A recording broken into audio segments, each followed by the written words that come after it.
Next topic है आपको अंतर्राष्ट्रीय घटनाक्रम। अंतर्राष्ट्रीय घटनाक्रम में सबसे पहला जो न्यूज है आप लोग के लिए वो है अमेरिका और सहयोगी देशों की सेनाओं का अफगानिस्तान से वापसी के पश्चात तालिबान के हाथ में। अब यहाँ से क्या क्या आपको जानना है, तो सबसे पहले जानना है कि अमेरिका जो है अफगानिस्तान में कब प्रवेश किया। तो आपको 26/9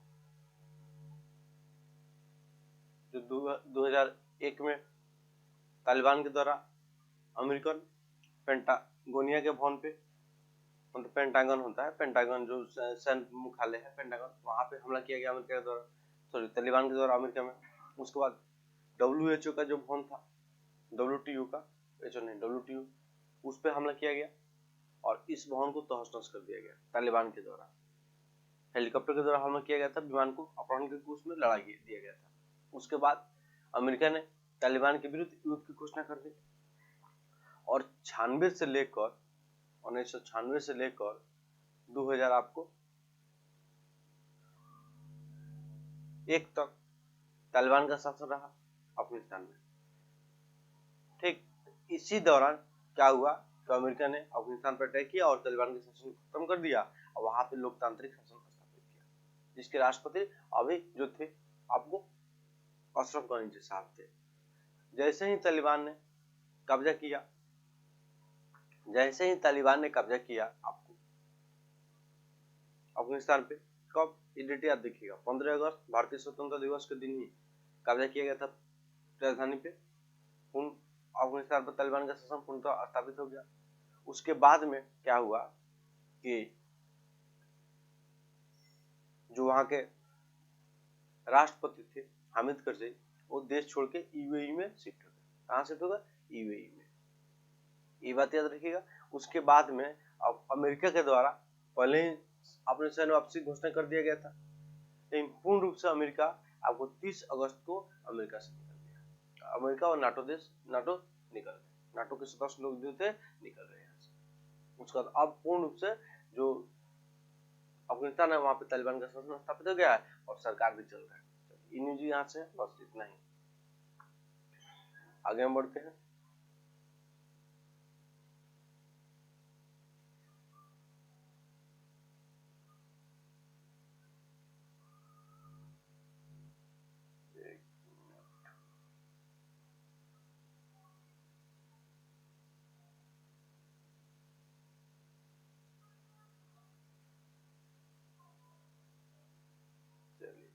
यही न्यूज आप लोग के लिए है, यहाँ पे इंपोर्टेंट जो था उसको हम बता देंगे।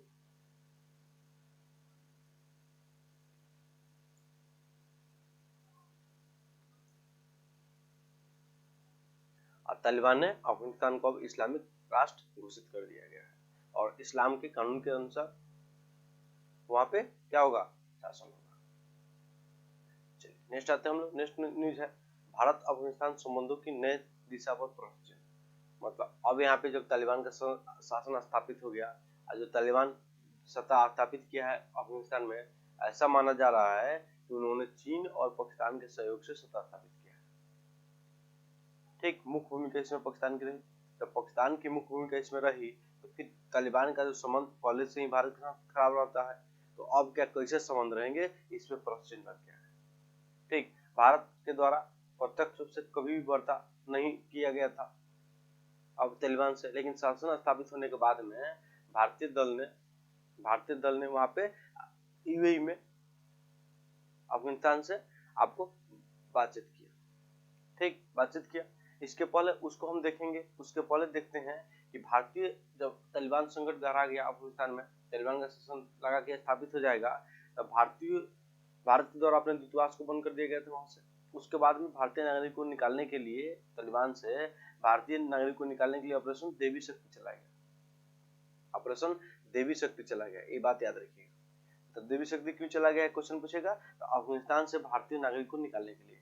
अब इसमें केवल भारतीय नागरिक ही नहीं आए हैं, इसमें नेपाली, बांग्लादेशी और भी देशों के नागरिक को भारत के द्वारा अपने देश में लाया गया है। इसके बाद कुछ दिन पहले कतर में भारत के राजदूत जो थे दीपक मित्तल जो है, उन्होंने तालिबान के नेता जो थे शेर मोहम्मद अब्बास एस्टन करजई के साथ वार्ता किया। ये बात याद रखिएगा। ये प्रथम वार्ता है जो प्रत्यक्ष रूप से तालिबान और भारत के बीच हुआ है। तो भारत के प्रतिनिधि कौन किए हैं? दीपक मित्तल। और तालिबान की तरफ से कौन थे? शेर मोहम्मद अब्बास अस्टनजी। कहाँ पे ये मीटिंग हुआ है? तो कतर में हुआ है। कहाँ पे हुआ है? कतर में। इतना बात आप लोग याद रखिएगा। कतर में मीटिंग हुआ है, ये बात याद रखिएगा। नेक्स्ट हम आते हैं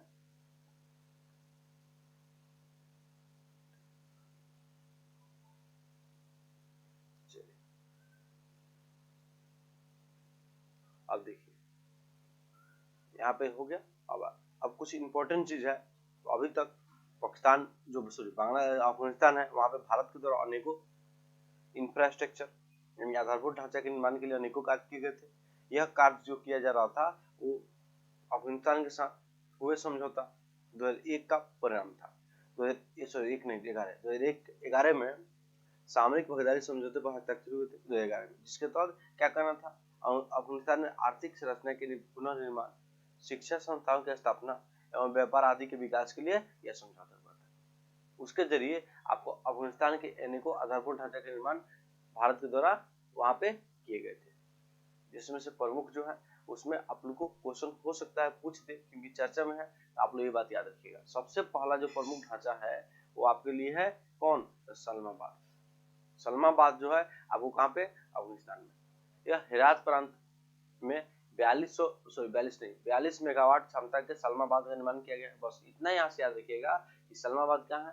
तो अफगानिस्तान में है। कौन देश के द्वारा इसका निर्माण किया गया है? तो भारत के द्वारा निर्माण किया गया था, जो आपको 2016 में इसका निर्माण कार्य पूरा हुआ। इसको हम लोग मैत्री बांध के नाम से भी जानते हैं। इतना बात आप लोग याद रखिएगा। नेक्स्ट आते हैं। नेक्स्ट जो आपके लिए है वो क्या है? संसद भवन का निर्माण भी किया गया है काबुल में, ठीक, और निर्माण किया गया है और इसका उद्घाटन नरेंद्र मोदी के द्वारा 2015 में किया गया था। इसमें एक ब्लॉक का नाम अटल बिहारी वाजपेयी के नाम पे भी रखा गया है। आप याद रख सकते हैं। सलमाबाद याद रखिएगा, वो इम्पोर्टेंट है, बहुत ज्यादा इम्पोर्टेंट है। आगे हम आते हैं स्टोर पैलेस का नवीकरण ये भी काम किया गया था। ये इतना इम्पोर्टेंट नहीं है। जरांग डोलाराम राजमार्ग, ये इम्पोर्टेंट है आपके लिए, ठीक है। जरांग डोलाराम राजमार्ग यह अफगानिस्तान ईरान सीमा के निकट जोरांग से डोलाराम को जोड़ने वाला राजमार्ग है, जिसका निर्माण 218 किलोमीटर यह सीमा सड़क संगठन के द्वारा निर्मित किया गया था। अब देखिए यहाँ पे जो आपके आते हैं सीमा सड़क संगठन, इसका स्थापना कब किया गया था? तो इसका स्थापना आपको 1960 में किया गया था। अगर 60 सही नहीं हो, ईयर आप लोग लगे तो कमेंट कर दीजिएगा। तो 1960 में किया गया था। हमको 56 नहीं लग रहा है, 60 कंफर्म है, 60 कंफर्म है, ठीक। अब ये जो है आपको क्या है? सीमा सड़क संगठन बहुत ज्यादा इंपॉर्टेंट है। इसका कार्य क्या होता है? सीमा सड़क संगठन का देश के जो सीमा क्षेत्र है वहां पे सड़क बनाना, पुल का निर्माण करना, इसके अलावा विदेश में भी सड़क और पुल का निर्माण कार्य करता है। इसका साक्षात एग्जाम्पल क्या है? आपको जोरांग डोलाराम राजमार्ग याद रखिएगा। स्टेटमेंट देकर पूछे जा सकते हैं कि सीमा सड़क संगठन कार्य करता है भारतीय सीमाओं के करीब सड़क निर्माण के लिए और विदेशों में सड़क निर्माण के लिए। तो दोनों आंसर सही है आपका। नेक्स्ट बढ़ेंगे हम लोग। ये आपका हो गया। ये जो जोरांग डोलाराम राजमार्ग है उसको चाबार बंदरगाह जो है कहाँ पे? आपको ईरान में है। तो ये क्या है? चाबार बंदरगाह कहाँ पे है? ईरान में है। इसके डेवलपमेंट का कार्य किसके द्वारा किया जा रहा है? इसको भारत के द्वारा विकास किया जा रहा है इसका। इसी बंदरगाह से आपको एक रोड बनेगा जो अफगानिस्तान की सीमा तक जाएगा। अफगानिस्तान की सीमा से ये जो है जोरांग डोलाराम राजमार्ग अफगानिस्तान के आंतरिक भागों में ले जाएगा, जिससे कि हमको पाकिस्तान से पहले जाने का मार्ग पाकिस्तान से हमको लेना पड़ता था अफगानिस्तान जाने के लिए, वो अब हम पाकिस्तान से ना होके सीधे ईरान से चले जाएंगे। कहाँ पे? अफगानिस्तान में। यहाँ से हम लोग और आंतरिक क्षेत्रों में जा सकते हैं, कजाकिस्तान, तुर्किस्तान, जितने मध्य पूर्व एशिया वहाँ पे, उसके बाद पश्चिम एशिया में जा सकते हैं, रूस तक पहुंच सकते हैं, ठीक। इसका इंपॉर्टेंस है बहुत ज्यादा चाबार बंदरगाह का। इसी तरह से भारत के द्वारा ईरान में चाबार बंदरगाह डेवलप किए जा रहे हैं। तो पाकिस्तान में चीन के द्वारा कौन सा बंदरगाह डेवलप किया जा रहा है? तो गोदावर पोर्ट याद रखिएगा, गोदावर पोर्ट। चलिए आगे हम बढ़ते हैं, ये इंपॉर्टेंट है। नेक्स्ट आते हैं, नेक्स्ट जो है आप लोग के लिए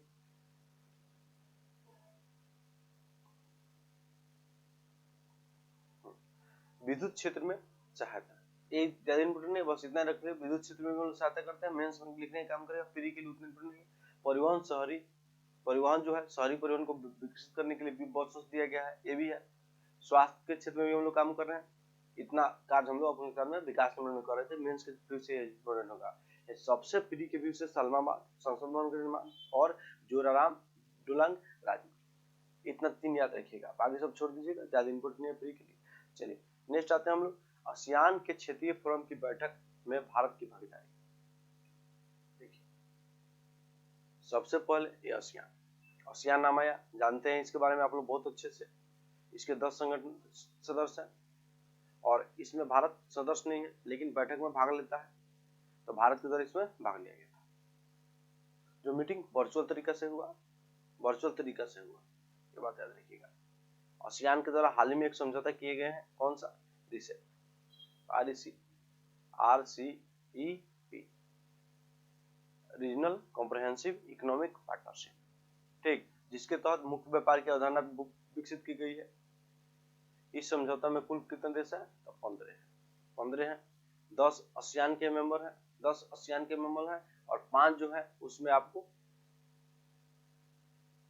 दक्षिण कोरिया, जापान, चीन, उसके बाद ऑस्ट्रेलिया, न्यूजीलैंड, याद रखिएगा। ऑस्ट्रेलिया न्यूजीलैंड एक साथ और दक्षिण कोरिया, जापान एक साथ सीमा साझा करते हैं, याद रखिएगा। इस तरह से याद कर लीजिएगा। भारत इसका सदस्य था, लेकिन भारत यहाँ से हट गया। रिसेप को अनुमोदन करने वाला सबसे पहला जो देश बना है वो सिंगापुर बना है, इतना बात याद रखिएगा। अगला मीटिंग जो होगा आसियान का, जो राष्ट्र अध्यक्ष मिलते हैं, वो आपको बुरनई में होने वाला है। कहाँ पे होने वाला है? बुरनई में, इतना बात याद रखिएगा। चलिए यहाँ पे भारत आसियान के क्षेत्रीय फोरम के में भारत के द्वारा भागीदार किया गया है, ठीक, इतना याद रखिएगा, ज्यादा इंपोर्टेंट नहीं है ये। नेक्स्ट आते हैं, एक यहाँ पे शब्द का चर्चा आया है, इसमें थोड़ा सा इसके बारे में हम जानते हैं। समुद्री नियमों पर संयुक्त राष्ट्र कन्वेंशन, ठीक है, क्या है?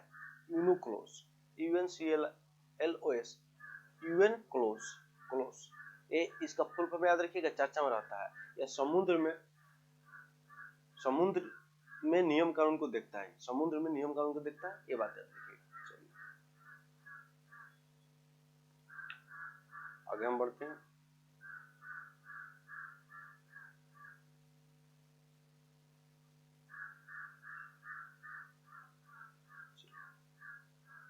जलवायु परिवर्तन के संबंध में IPCC की ताजा रिपोर्ट से भावी खतरों की चेतावनी। देखिए यहाँ पे इंपॉर्टेंट हो जाएंगे मेंस BC, बहुत ज्यादा इंपॉर्टेंट है।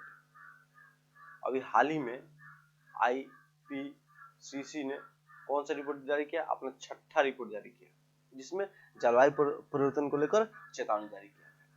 अब सबसे पहला क्वेश्चन क्या उठेगा आप लोग के सामने कि IPCC का फुल फॉर्म क्या होता है? इसका जो फुल फॉर्म होता है, inter governmental panel on climate change, याद रखिएगा फुल फॉर्म, ठीक है। Full form inter governmental panel on climate change, most possible. इसने अपना IPCC ने अपनी रिपोर्ट जारी किया है जलवायु परिवर्तन को लेकर, जिसका जो शीर्षक था वो क्या था? याद रखिएगा, मोस्ट इंपोर्टेंट है, क्लाइमेट चेंज 2021। तो फिजिकल साइंस बेसिक शीर्षक से, मतलब क्या शीर्षक था इस रिपोर्ट का? Climate change 2021 the physical science, important है यहाँ पे, ठीक। चलिए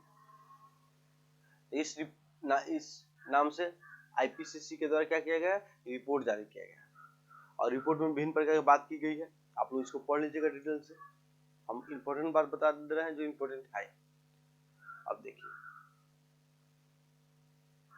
क्या हुआ था, 2015 में पेरिस समझौता हुआ था, जिसके तहत आपको 2 डिग्री टेम्परेचर कम करना था 21वीं शताब्दी का अंत तक, ठीक।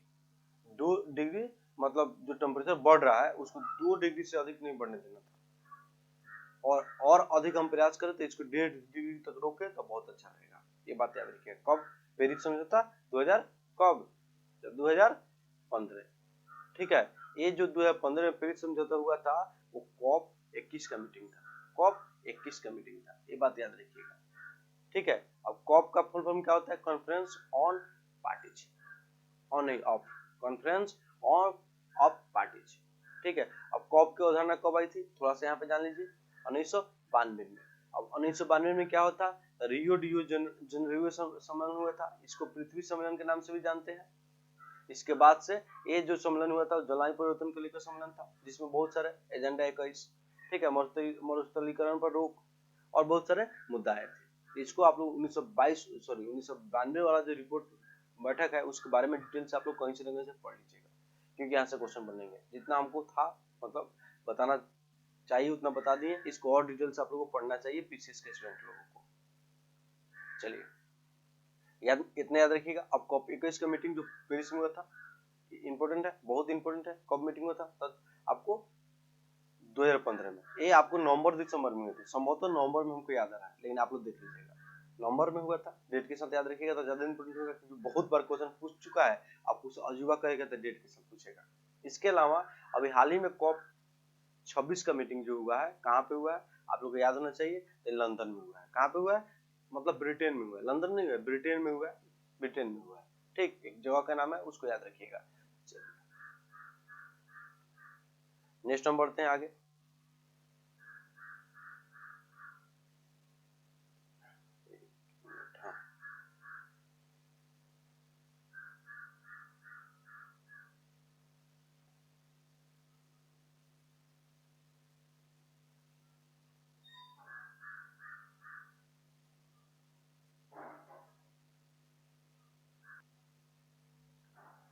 जो आईपीसीसी का रिपोर्ट था, आईपीसीसी का, उसका पूरा रिपोर्ट अच्छा से पढ़िएगा, पीडी में भी या कहीं से आपको यूट्यूब पे इसके बारे में अच्छे से जानकारी रखिएगा रिपोर्ट के बारे में। मेंस के व्यू से इंपॉर्टेंट है, पीटी के व्यू से जो था उसको हम बता दिए। नेक्स्ट आते हैं एससीयू। एससीयू एससीयू एससीओ के कृषि मंत्रियों की वर्चुअल बैठक में भारतीय कृषि मंत्री की भागीदारी, ठीक। अब इसका मीटिंग जो होने वाला है नेक्स्ट 21 वाला, वो ताशकंद में होगा। कहाँ पे होगा? ताशकंद में। जिसके कारण से जितने भी मीटिंग होगा वो ताशकंद के नेतृत्व में होगा, ऑनलाइन होगा तो, नहीं तो अगर बैठक होगा ऑफलाइन तो ताशकंद में ही होगा। ये बात याद रखिएगा, ठीक है। अब सीधे हम आते हैं एससीओ। एससीओ का फुल फॉर्म क्या होता है? शंघाई सहयोग कॉर्पोरेशन, ठीक है। एससीओ शंघाई सहयोग संगठन, शंघाई सहयोग संगठन, स्थापना 1900 कब? 96 में, ठीक है। अब 1996 में यह क्या था? शंघाई 5 था, शंघाई 5 के नाम से जाना जाता है, लेकिन 2001 में इसका नाम बदल दिया गया, क्या हो गया? एससीओ हो गया, ठीक है। इसके कुल कितने सदस्य हैं? इसमें आपको कुल सदस्य जो है आपको 8 है।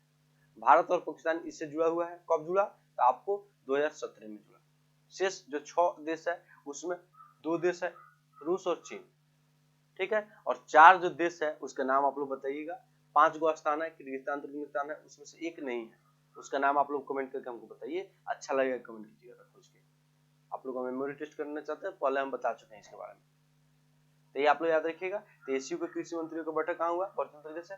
तो कहाँ हुआ? तो आपको ताजिकिस्तान की मेजबानी में संपन्न हुआ। वर्चुअल हुआ तो मेजबानी में होगा, अध्यक्षता करेगा, ठीक। अब भारत की तरफ से कौन भाग लिया है? कभी कभी क्वेश्चन पूछे जा सकते हैं कि भारत की तरफ से इसमें कौन भाग लिया है, तो हम उसको देखते हैं। भारत की तरफ से कौन भाग लिया है? तो भारत के कृषि मंत्री इसमें भाग लिए होंगे। कौन भाग लिए होंगे? तो कृषि का बैठक है, भारत के कृषि मंत्री भाग लिए होंगे। तो बैठक के समय कृषि मंत्री जो थे कौन थे? तो श्री नरेंद्र सिंह तोमर थे, तो उन्होंने भाग लिया है। चलिए आगे हम आते हैं, इतना ही यहाँ से इंपोर्टेंट है, बाकी सब आप लोग को इंपोर्टेंट नहीं है।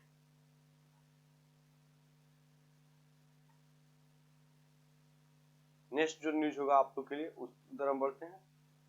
नेक्स्ट जो न्यूज है यहाँ पे,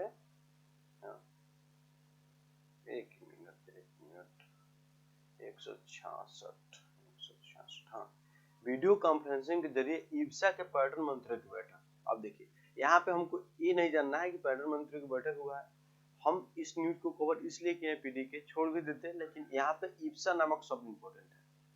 अब ईब्सा क्या है? ईब्सा मतलब IBSA, ठीक है, IBSA। अब देखिए यहाँ पे हम आते हैं, आई माने इंडिया, आई माने क्या, तो इंडिया। ठीक, उसके बाद आते हैं बी मने ब्राजील, बी मने ब्राजील।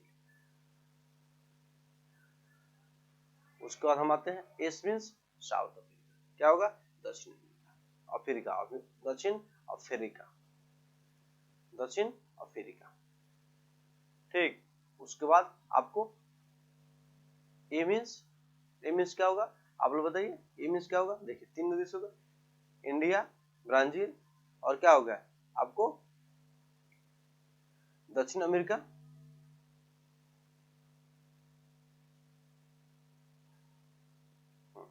तो यहाँ पे एस ए जो है आपको क्या चीज का फुल फॉर्म है, तो साउथ अफ्रीका का ही एस ए कहते हैं। 3 ही देश है इसमें, कितना देश है, 3 ही देश इसमें, इंडिया, ब्राजील और साउथ अफ्रीका।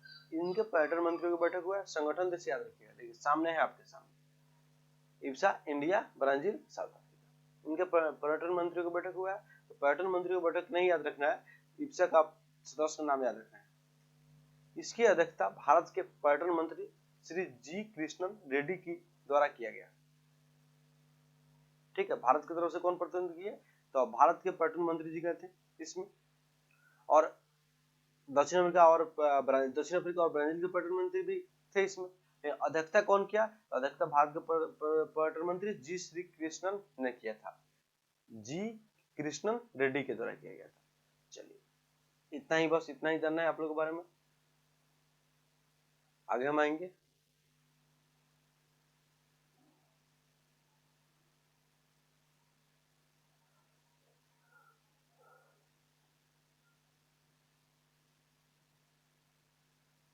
अब देखिए यहाँ पे एक शब्द आया है, इस न्यूज के कवर करने के दौरान एक शब्द आया है आपको, दक्षिण सहयोग। तो इसको हम लोग विकासशील देशों का सहयोग भी कहते हैं। देखिए पृथ्वी पर जब देखिएगा मैप पे गौर से, तो ये आपको मान लीजिए विषुवत रेखा है, उत्तरी गोलार्ध होगा, दक्षिणी गोलार्ध। अधिकांश जो अविकसित देश होगा, गरीब देश होगा, वो दक्षिण गोलार्ध में होगा।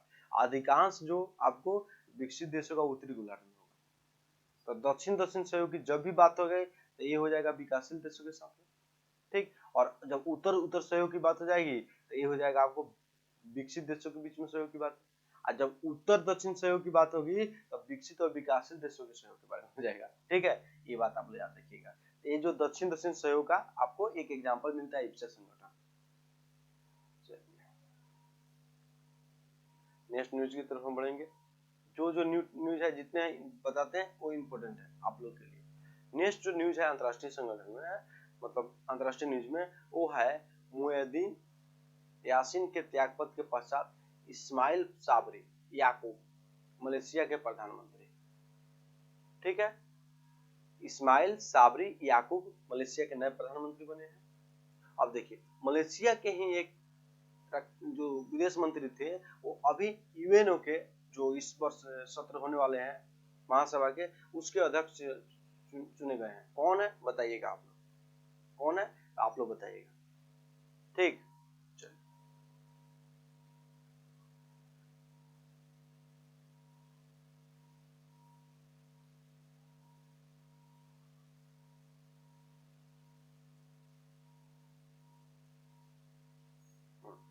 बता दे रहे हम, उनका नाम है आपको अब्दुल्ला यासिन, अब्दुल्ला यासिन। ठीक, याद रखिएगा। चलिए नेक्स्ट हम बढ़ते हैं न्यूज की तरफ। यहाँ पे जो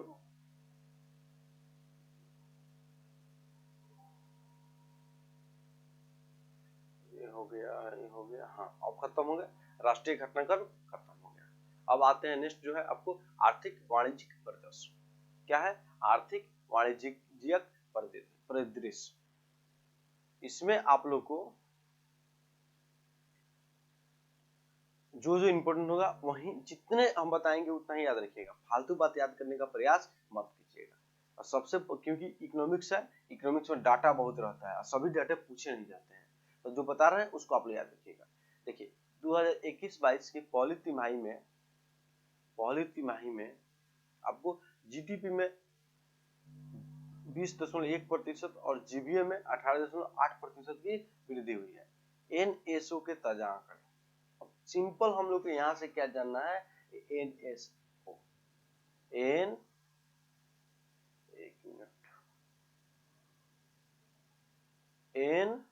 NSO। NSO का जो फुल फॉर्म होगा वो नेशनल स्टैटिस्टिकल ऑफिस होगा। हिंदी देखिएगा तो राष्ट्रीय सांख्यिकी कार्यालय। मतलब इसी के द्वारा क्या किया जाता है, भारत में GDP का आंकड़ा जारी किया जाता है। ठीक, और ये तिमाही रिपोर्ट है, तो तिमाही रिपोर्ट से हम लोग को ज्यादा मतलब नहीं रहना चाहिए। जब भी वार्षिक रिपोर्ट आते हैं वहीं आपके एग्जाम का पार्ट होते हैं। ठीक, और वार्षिक रिपोर्ट बजट और आर्थिक सर्वेक्षण में मिल जाएगा, और एक PD में भी आता है, जून जुलाई के आसपास PD में आता है। जब वार्षिक रिपोर्ट छपता है उसके बाद में तो उसको पढ़ना है। इस सब को हमको नहीं जानना है। हाँ, कुछ नए रिकॉर्ड बने हैं उसको जानना है। तो इसमें भी कुछ नए रिकॉर्ड है, उसको हम लोग देखते हैं। अब क्या नए रिकॉर्ड है उसको एक बार हम लोग देख लेते हैं। 20-21 की जो पहली तिमाही थी, पहली तिमाही जो होता है वो कब होता है, अप्रैल से जून होता है। 4 तिमाही में आपको रिपोर्ट आता है, 4 बार आता है। तो पहली तिमाही अप्रैल से जून हुआ। तो इसी दौरान आपको क्या हुआ था कि कोविड-19 का काल था 20-21 आर्थिक वर्ष में। तो इसी वर्ष क्या हुआ था, आपको 24.4% भारी गिरावट हुई थी GDP में, जो एक रिकॉर्ड था। ये बात याद रखिएगा। अब इस वर्ष क्या हुआ है, भारी वृद्धि भी हुई है। तो इतना नहीं जानना है, ये रिकॉर्ड नहीं है। ठीक, चलिए तो हम लोग को सिंपल जाननी है कि रिकॉर्ड गिरावट कब हुआ था। तो 20-21 की पहली तिमाही में 24.4% गिरावट हुई थी। मेंस के व्यू से इसमें आपको डाटा मिल जाएगा। अगर नए नए आपको मेंस देने जा रहा है अभी हाल ही फिलहाल में, तो आपको इसमें दिया गया है कि किस क्षेत्र में कितना वृद्धि हुआ है। तो रिकॉर्ड वृद्धि सब क्षेत्र में दिखा रहा है, बहुत बहुत वृद्धि है डाटा में। अब देखिए आप लोग को बताते हैं, इंपोर्टेंट डाटा है। हाँ, ये आप लोग इतना उसको हम बता रहे हैं। 1 मिनट यहाँ पे इन देख लीजिए आप लोग, छोटा सा। अप्रैल जून 2021 के GDP संबंधित अंतिम आंकड़े केंद्र सरकार के सांख्यिकी कार्यान्वयन कार्यक्रम मंत्रालय के राष्ट्रीय सांख्यिकी कार्यकाल के द्वारा जारी किया जाता है। तो जारी कौन कहते हैं, SO। कौन सा मंत्रालय है, तो ये जो है आपको सांख्यिकी और कार्यक्रम कार्यान्वयन मंत्रालय है। इतना बात आप लोग याद रखिएगा। यहाँ से क्वेश्चन पूछे जाने की संभावना रहेगी। बाकी सब डाटा है, डाटा नहीं पढ़ना है, नहीं याद करना है। वार्षिक डाटा से हमको मतलब रहता है, ये सब डाटा से मतलब नहीं रहता है। यहाँ से कुछ इंपॉर्टेंट है मेंस के विषय, थोड़ा सा हम यहाँ पे बता दे रहे हैं कि देखिए ये जो है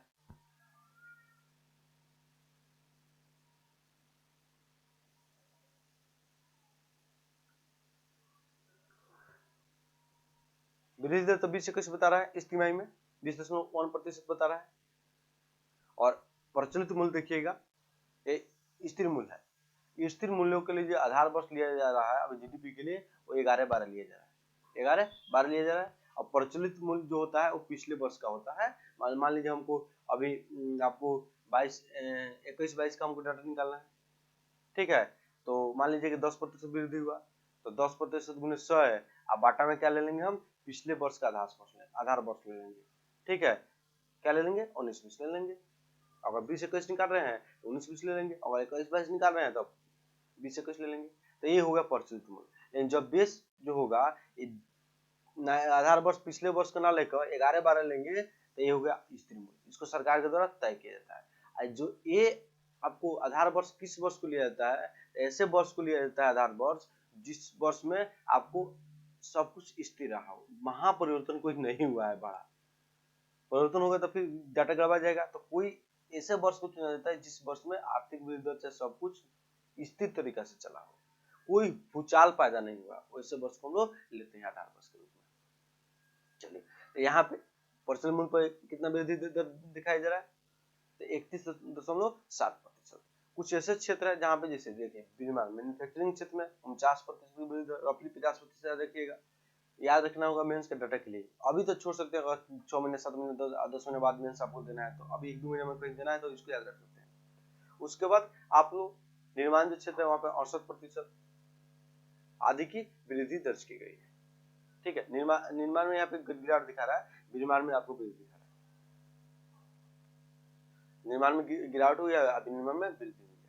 अब देखिए आप लोग के सामने एक क्वेश्चन आया होगा, सर निर्माण और विनिर्माण में क्या अंतर है। तो देखिए निर्माण अस्थायी होता है, जैसे पुल का निर्माण कीजिएगा, सड़क का निर्माण कीजिएगा, सब ये अस्थायी हो गया। और विनिर्माण वस्तु का उत्पादन जिसको एक जगह से दूसरी जगह ले जा सकते हैं। ठीक, चलिए नेक्स्ट आते हैं हम लोग।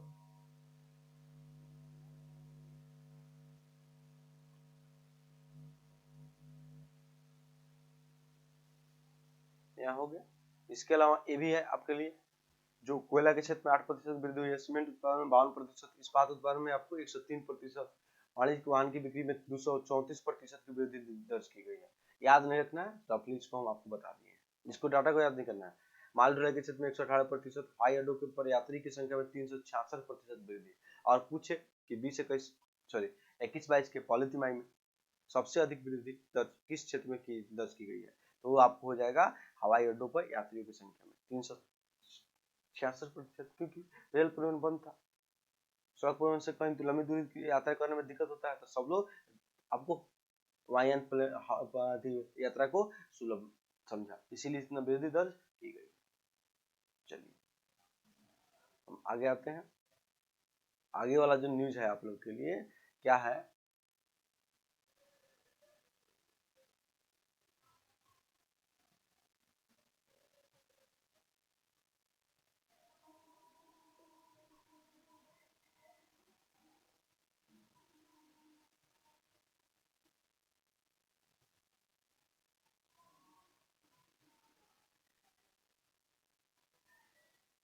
बीस से 21 में देश में खदानों और तिलहन सहित अधिकांश उपजों के उत्पादन अब तक के सर्वोच्च स्तर पर, कृषि मंत्रालय के चौथे अनुमान।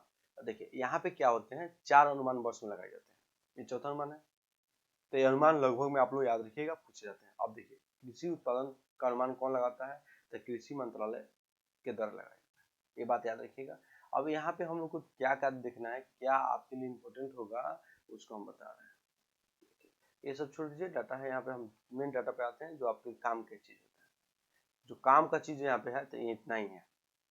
इस वर्ष जो अनुमान लगाया गया है उसमें कुल खदान उत्पादन रिकॉर्ड स्तर पर है, कितना है 308%, सॉरी 308 मिलियन टन, यानी लगभग में 310 याद रखिएगा, अगर पूरा याद रखना 308.65 मिलियन टन याद रखिए। हाँ अब देखिए चावल के बारे में कभी पूछ देगा, गेहूं के बारे में, मोटा अनाज के बारे में, मक्का के बारे में, दलहन के बारे में, इतना पूछता है। और सबका चावल का 122 लगभग में याद रखिएगा, गेहूं का 109 याद रखिएगा, मोटे अनाज के 51 याद रखिएगा, मक्का का 31 और दलहन का 25 मिलियन टन, ये सब याद रखिएगा, रफली याद रखिएगा, क्योंकि क्वेश्चन कभी कभी यहाँ से बनते हैं, सब नहीं। बाकी सब डाटा आपके लिए इम्पोर्टेंट नहीं है, बाकी सब जो डाटा है आपके लिए इम्पोर्टेंट नहीं है। यहाँ पे जो इम्पोर्टेंट बनेगा उसको हम आप लोगों को बता देंगे। हाँ पढ़ने का मन करे, टाइम आए तो एक बार पढ़ लीजिएगा, कोई दिक्कत नहीं है। चलिए इसी तरह से हम आते हैं नेक्स्ट, जो इसमें आप लोग के लिए काम का चीज है, उसमें एक छोटा सा पॉइंट है कि तो 20 से 21 के दौरान गन्ने का कुल उत्पादन कितना होगा, 399.25 मिलियन टन होने का अनुमान है, बस इतना याद रखिएगा। नेक्स्ट आते हैं, नेक्स्ट जो न्यूज आपके लिए है ये इंपॉर्टेंट है, थोड़ा सा इंपॉर्टेंट, ज्यादा नहीं है, वीवीआई में नहीं रख सकते, लेकिन आपको थोड़ा सा वीवीआई में जरूर रख सकते हैं। पिराई सत्र 2021-22 के लिए जो गन्ने का उचित लाभकारी मूल्य जो है कितना है 5। अब क्या है यहाँ पे उचित लाभकारी मूल्य, उचित लाभकारी मूल्य मतलब FRP, मतलब full form fair and remunerative price, important है। इस प्राइस के द्वारा गन्ना का मूल्य का गणना किया जाता है, क्या चीज का, गन्ना के मूल्य का। MSP के द्वारा खदान उत्पादन के बारे में बताया जाता है, और ठीक MSP खदान जानने के लिए है, MSP 25 वस्तुओं के लिए उत्पादन हो रहा है, किसी किसी बुक में 23 होगा, किसी किसी बुक में 25 होगा, दोनों सही है अपने अपने जगह पर। क्यों सही है हम इसमें नहीं बताएंगे, ठीक सिंपल है कि कुछ उत्पादन को ये क्या करता है, 25 वाले लोग अलग अलग गणना करते हैं, और कुछ को साथ में गणना कर लेता है, इसीलिए 23 हो जाता है। चलिए तो यहाँ पे FRP जो जारी किया गया है, ठीक इसमें गन्ना का मूल्य प्रति क्विंटल कितना बढ़ा दिया गया, 5 रुपये। पहले क्या था 290 रुपये प्रति क्विंटल था, अब कितना हो गया 295। और यह जो बढ़ाया गया है मूल्य, यह प्रधानमंत्री नरेंद्र मोदी की अध्यक्षता में आर्थिक मामलों के मंत्रिमंडल समिति की बैठक में लिया गया है। अब देखिए हमेशा जब भी आर्थिक मामलों का मंत्रिमंडल समिति का बैठक होगा, उसकी अध्यक्षता कौन करेंगे, प्रधानमंत्री जी करेंगे। इतना बात आप लोग याद रखिएगा, इसको जानना जरूरी था, छोटा सा पॉइंट था। चलिए नेक्स्ट हम आते हैं,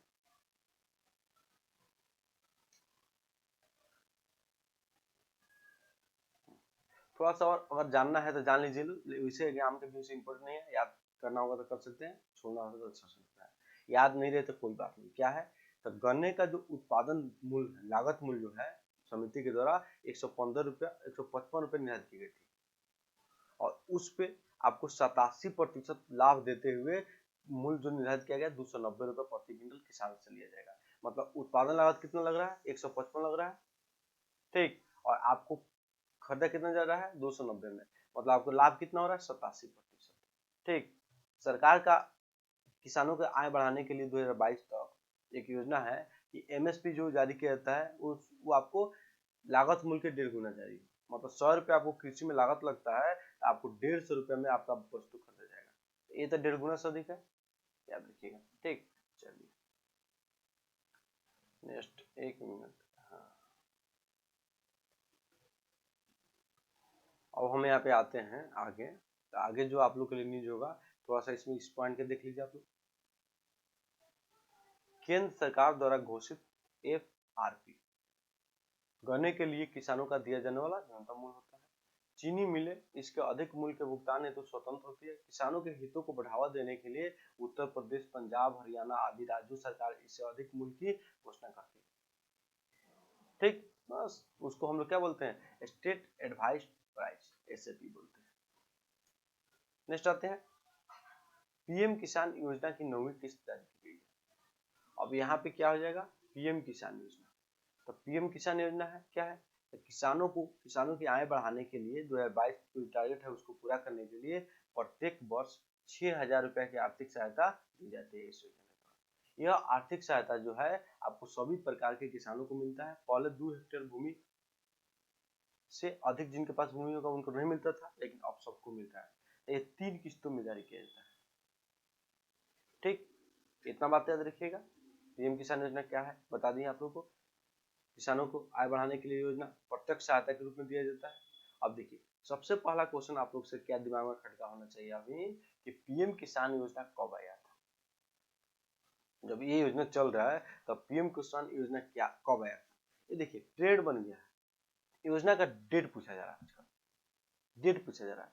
तो यह योजना जो है आपको कब आया था, तो ये योजना आपको दिसंबर 2018 में आया था। कब आया था, दिसंबर 2018 में, जिसमें 6,000 रुपये देना है प्रत्येक साल, 2,000 के 3 किस्तों में। बता दिए ये सब बात, रिपीट नहीं करेगा। हाँ, आप लोग के लिए मेंस के व्यू से डाटा जो होगा, पीटी के व्यू से नहीं पूछा जाएगा, मेंस में पूछने की संभावना, मतलब डाटा डाल सकते हैं आप लोग आंसर राइटिंग में, कि इस योजना का लाभ आपको 9.75 करोड़ किसानों को मिल रहा है, लगभग में 10 करोड़ किसानों को मिल रहा है। ऐसा करके आप लोग यहाँ से याद कर सकते हैं, ठीक। चलिए कितना हो गया। नेक्स्ट जो आप लोग के लिए न्यूज होगा इम्पोर्टेंट, वो आप लोग को बता रहे हैं यहाँ से। हाँ, इसमें एक मिनट में हो गया। हाँ, ये देखिए, उज्ज्वला योजना के दूसरे चरण में भारत भरा हुआ गैस सिलेंडर भी निःशुल्क। पहले क्या था, पहला चरण में गैस सिलेंडर का पैसा लिया जाता था, ठीक है। अब क्या है कि गैस सिलेंडर मुफ्त मिलेगा। यह क्या है, उज्ज्वला योजना का दूसरा चरण। तो सबसे पहला क्वेश्चन आपके दिमाग में खटकना चाहिए कि उज्ज्वला योजना है क्या, उज्ज्वला योजना कब शुरू किया गया था, उद्देश्य क्या था, और दूसरा योजना का उद्देश्य क्या है, कब शुरू किया गया, कहां से शुरू किया गया, इसके बारे में हम लोग डिटेल से जानेंगे। आइए देखते हैं, इसी पीडी में लिखा होगा, गरीब परिवार की महिलाओं को एलपीजी कनेक्शन उपलब्ध कराने के लिए उज्ज्वला योजना को शुरू किया गया था।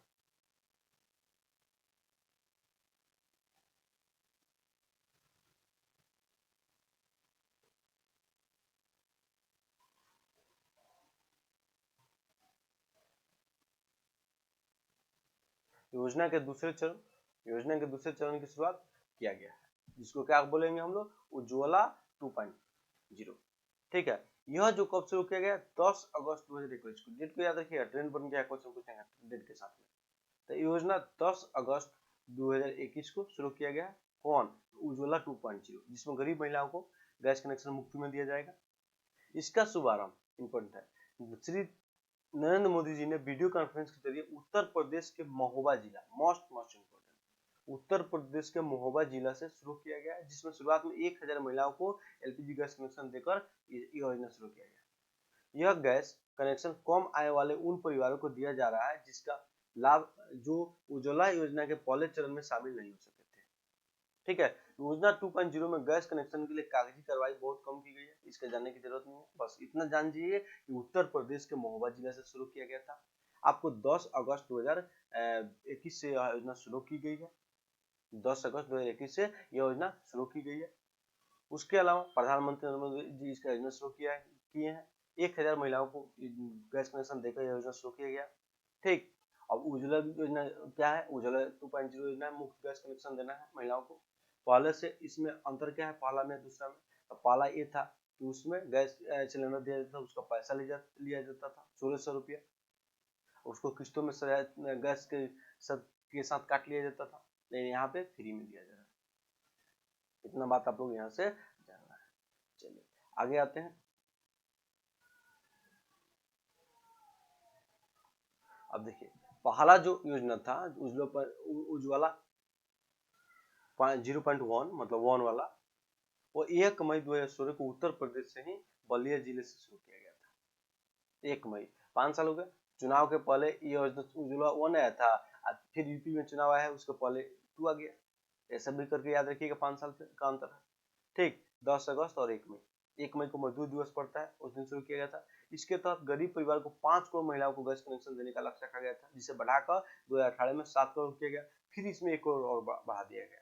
मतलब उज्ज्वला 0.1 के तहत आपको कुल 8 करोड़ महिलाओं को गैस कनेक्शन दिया गया है। ठीक है, जिसमें सिलेंडर का पैसा लगता था 1600 रुपया, आपको किस्त के रूप में सधाना होता था। ठीक, चलिए आगे हम बढ़ते हैं। आगे जो मेरा न्यूज होगा उसमें क्या इंपोर्टेंट होगा आप लोग के लिए, ये हो गया। नेक्स्ट आते हैं। नेक्स्ट जो है अंतर्राष्ट्रीय उड़ानों पर प्रतिबंध 30 सितंबर तक बढ़ा। अंतर्राष्ट्रीय उड़ानों पर प्रतिबंध जो है कितना दिन तक बढ़ गया है? 30 सितंबर तक प्रतिबंध बढ़ा दिया गया है। डेट नहीं याद रखना है, ये सब फालतू चीज है। यहाँ से एक बात भी याद करना है, वंदे मातरम, एयर बबल, दो शब्द यहाँ पे आते हैं। तो देखिए हाँ, DGCA का फुल फॉर्म याद रखिए क्योंकि बड़ी चर्चा में रहा है इस बार। Directorate general of civil aviation. ठीक, चलिए यहाँ पे वंदे मातरम योजना क्या है? इस मिशन के तहत आपको वंदे मातरम योजना मिशन के तहत मई 2020 में चुनिंदा देशों के साथ आपको समझौता किया गया एयर बबल। अब देखिए वंदे मातरम मिशन क्या है? कोरोना काल में वायुयान से मतलब हेलीकॉप्टर के द्वारा, वायुयान के द्वारा यात्रियों को भारत में ले आया गया था। इस मिशन के द्वारा विदेश में जो फंसे हुए थे भारतीय थे उनको लाया गया था। और बाद में आपको इसी मिशन के तहत एयर बबल का समझौता किया गया। और जिस देश के साथ एयर बबल का समझौता था, मान लीजिए 3-4 देश है आपस में एयर बबल का समझौता कर लिए हैं, तो यहाँ पे उड़ान भरा जा सकता है। ठीक है, और कुछ आपको रूल होगा उसको फॉलो करना होगा। ठीक, चलिए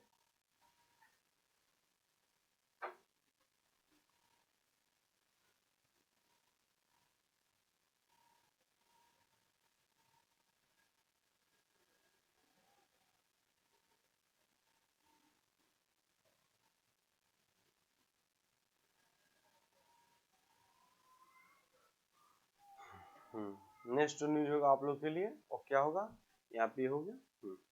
देश में एक मोस्ट वीवीआई, जितना वीवीआई कर लीजिए उतना वीवीआई है, ये वाला न्यूज। अब क्या है इसमें आप लोग को हम बताते हैं। तो इसमें क्या है, सबसे पहले देश में अक्षय ऊर्जा, देश में अक्षय ऊर्जा की उत्पादन क्षमता 100 गीगावाट हो गया, 100 गीगावाट तक हो गया है। 2030 तक भारत सरकार के द्वारा जो नवीकरणीय ऊर्जा है उसका उत्पादन कितना करने का लक्ष्य है? 450 गीगावाट उत्पादन करने का लक्ष्य। ठीक है, और 2022 तक क्या लक्ष्य रखा गया है? ये रखा गया आपको कितना? 175 गीगावाट उत्पादन करना है। इसी लक्ष्य को बढ़ाते हुए 2030 तक 450 कर दिया गया। इसी लक्ष्य के थ्रू जो 2022 तक 175 गीगावाट लक्ष्य उत्पादन करना था, उसी के तहत आपको 100 गीगावाट तक अभी तक उत्पादन हो गया है। ठीक, चलिए इतना बात याद रखना है आप लोगों को। अब यहाँ पे हम आते हैं, नेक्स्ट न्यूज होगा आप लोगों के लिए, इसी में पढ़ना है अभी बाकी है बहुत कुछ। हाँ देखिए अक्षय ऊर्जा स्रोत के तहत जो होता है, नवीकरणीय ऊर्जा के स्रोत के तहत आपको जो बड़ी जल विद्युत परियोजना होती है उसको शामिल नहीं किया जाता है, क्योंकि ऐसा माना जाता है कि इससे भी पर्यावरण को नुकसान पहुंचता है। ठीक, चलिए आगे हम देखेंगे किस सेक्टर में कितना विद्युत का उत्पादन हो रहा है, ये आपके लिए इंपॉर्टेंट हो जाएगा। ये आपके लिए इम्पोर्टेंट हो जाएगा।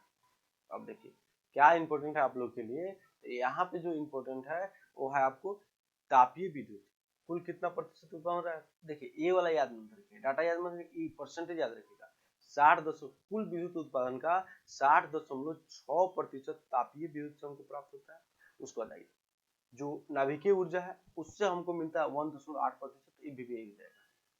ठीक, अक्षय ऊर्जा जो है वो आपको अक्षय ऊर्जा से कुछ 25% मिलता है, 25%।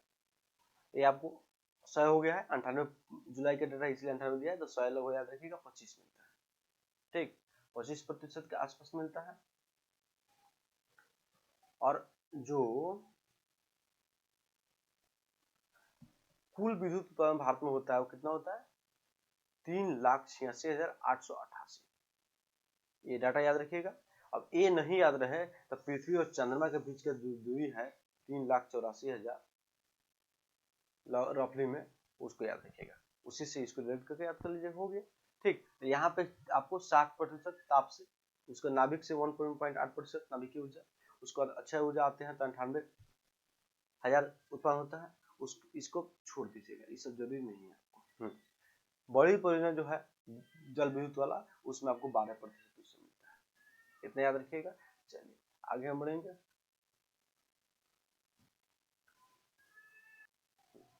नेक्स्ट जो न्यूज है आप लोग के लिए वो क्या है, वो न्यूज है आप लोग के लिए कि स्वतंत्रता के 75वें वर्ष में 75 रेलवे स्टेशनों पर खादी और ग्रामोद्योग आयोग की प्रदर्शनी पर और बिक्री स्टॉल लगेगा। याद रखिएगा 75 रेलवे स्टेशन लगाना है 75वें वर्ष में। आपको हम लोग कौन सा उत्सव मना रहे हैं 75वें वर्ष पूरा होने पर आजादी का, वो मना रहे हैं हम लोग, क्या मना रहे हैं आप लोग बताइए, अमृत महोत्सव, जिसमें विभिन्न मंत्रालय विभिन्न लोग भाग ले रहे हैं, विभिन्न प्रकार के लोग भाग रहे हैं, साल भर तक मनेगा, 2022 तक मनेगा। ठीक, चलिए इतना याद रखिएगा बस। हाँ, यह जो प्रदर्शनी लगाया जा रहा है किसके द्वारा लगाया गया है, लगाया जा रहा है खादी और ग्राम उद्योग के द्वारा लगाया जा रहा है, KVIC। इतना बात आप लोग याद रखिएगा, यहाँ से इम्पोर्टेंट हो जाएंगे आप लोग के लिए। चलिए आगे बढ़ते हैं। यहाँ पे जो नेक्स्ट न्यूज है आप लोग के लिए वो क्या है, ये है आपको लॉकर्स के मामलों में बैंकों के लिए RBI के नए निर्देश जारी किए गए। ठीक है, तो इसको पढ़ लीजिएगा लोग, इम्पोर्टेंट है, ज्यादा इम्पोर्टेंट नहीं फिर भी इम्पोर्टेंट है। यह दिशा निर्देश सार्वजनिक क्षेत्र के सभी बैंकों के साथ साथ निजी बैंक, क्षेत्रीय ग्रामीण बैंक और पेमेंट बैंकों के मामलों में भी लागू होगा। RBI के इन ताजा निर्देश क्या क्या है, ठीक है, तो लॉकर्स के बारे में इसको पढ़ लीजिएगा, ज्यादा इंपॉर्टेंट नहीं है लेकिन थोड़ा सा रफली आप लोग जानकारी रखिएगा तो अच्छा रहेगा। आइए हम थोड़ा सा पढ़ के इसको बताइए देते हैं। इसमें क्या है, सबसे पहला जो है हम लोग के लिए वो क्या है, बाढ़ भूकंप और बिजली गिरती जैसी किसी प्राकृतिक आपदा होती है वहां पे लॉकर की जिम्मेदारी बैंक की नहीं होगी। ठीक है, नेक्स्ट आते हैं बैंक में धोखाधड़ी, चोरी, डकैती, भवन गिरने, आग लगने की घटना होती है तो वहां पे लॉकर की जिम्मेदारी बैंक की होगी। ठीक है, और नुकसान का भरपाना लॉकर का जो किराया है उसका 100 गुना देना होगा। मान लीजिए बैंक हमसे कुछ रखे हैं, उसका 100 रुपये लेता है प्रति महीना, तो हमको कितना देगा, 100 गुना कर लीजिए, उतना रुपया देगा। उसके बाद RBI के दिशा निर्देश अनुसार लॉकर देते समय बैंक को ग्राहकों के साथ यह लिखित समझौता करना होगा कि लॉकर में किसी तरह की कोई गैरकानूनी वस्तु नहीं रखी जाएगी। लॉकर काउंटर में पारदर्शिता बनाए रखने के लिए सभी बैंक उपलब्ध लॉकर्स की शाखा अनुसार सूची बनाएंगे और लॉकर्स उपलब्ध न होने पर आवेदनकर्ता के आवेदन की प्रतीक्षा नंबर प्रदान की जाएगी, मतलब वेटिंग लिस्ट तैयार करना है। चलिए यहाँ पे इतना हो गया आप लोग का। नेक्स्ट जो न्यूज है आप लोग के लिए वो क्या है, वो है आपको सार्वजनिक परिसंपत्तियों के लिए national monetisation pipeline, most BBI सार्वजनिक परिसंपत्तियों के लिए नेशनल मोनेटाइजेशन पाइपलाइन योजना आया है। मोस्ट बीबीआई जितना बीबीआई कर लीजिए, करना है कर लीजिए। ठीक है, इसके तहत आपको 2021 से लेकर 2025 चार सालों में 6 लाख करोड़ रुपए जुटाना है। ठीक है, 6 लाख करोड़ देता है। इसकी घोषणा कौन की है, श्रीमती निर्मला सीतारमण जो वित्त मंत्री है, उनके द्वारा घोषणा किया गया है। ठीक, और यह जो योजना है आप लोगों को 21-22 का बजट जो प्रस्तुत हुआ था उसमें भी इसका उल्लेख था।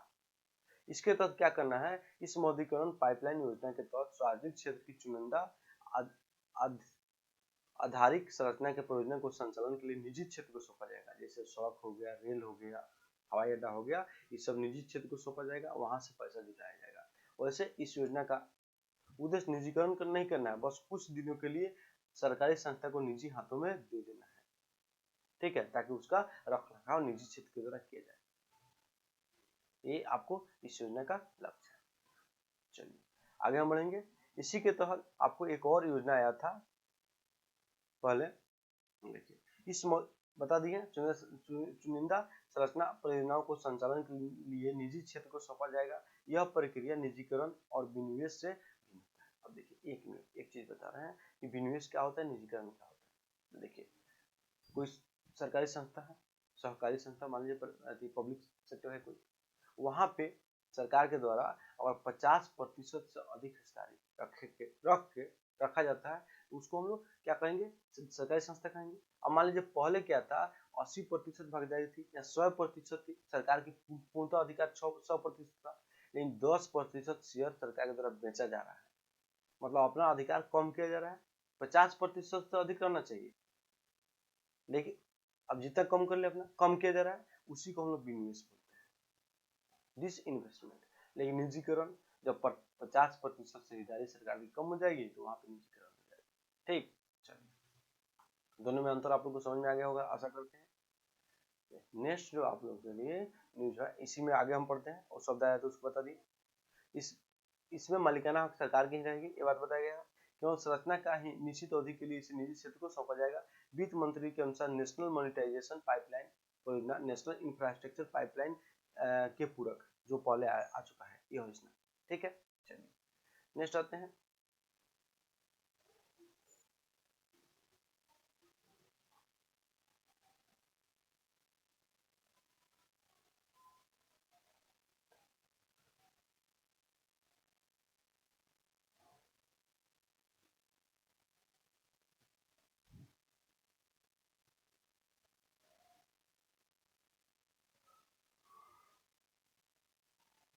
यहाँ पे सबसे अधिक जो मौद्रीकरण पाइपलाइन योजना के तहत पैसा जुटाया जाएगा वो सड़क क्षेत्र से जुटाया जाएगा, याद रखिएगा। 6 लाख करोड़ रुपए जुटाने का टारगेट है सरकार का। उसके बाद यहाँ पे नेक्स्ट न्यूज होगा आप लोग के लिए, निर्यातों को अंतर्राष्ट्रीय बाजार में अधिक प्रतिस्पर्धी बनाने के लिए कर एवं शुल्क वापसी की रोड टेप योजना लाया गया है। ये आपके लिए इम्पोर्टेंट हो जाएगा कि निर्यात को बढ़ावा देने के लिए कौन सी योजना है, रोड टेप, निर्यात को प्रतिस्पर्धा को बढ़ाने के लिए, निर्यात को बढ़ाने के लिए। इस योजना के तहत क्या किया जाएगा, घरेलू उद्योग द्वारा किए जाने वाले निर्यात को अंतर्राष्ट्रीय बाजार में आपको अंतर्राष्ट्रीय बाजार में अधिक प्रतिस्पर्धी बनाकर निर्यात को बढ़ावा देने के लिए यह योजना लाया गया है। इस योजना के तहत क्या किया जाएगा कि जो टैक्स दिया जाता है ना निर्यात कर, उसको लौटा दिया जाएगा, उसको लौटा दिया जाएगा, बस इतना ही है। जो शुल्क टैक्स लिया जाता है सीमा शुल्क के रूप में, निर्यात शुल्क के रूप में, उसको बाद में कंपनी को लौटा दिया जाएगा। यह अंतर्राष्ट्रीय नियमों के अनुकूल है, यह अंतर्राष्ट्रीय नियमों के अनुकूल है।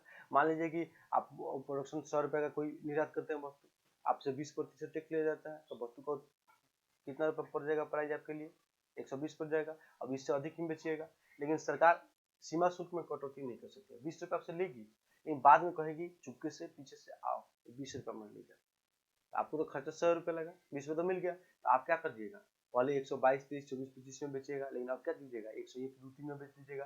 तो विदेशियों के लिए हमारा प्रोडक्ट क्या हो जाएगा, सस्ता हो जाएगा, जिससे हमारा मांग बढ़ जाएगा, मांग बढ़ेगा तो निर्यात बढ़ेगी, निर्यात बढ़ेगी तो रोजगार बढ़ेगा, ऐसे करके इस योजना का प्लान है, ठीक।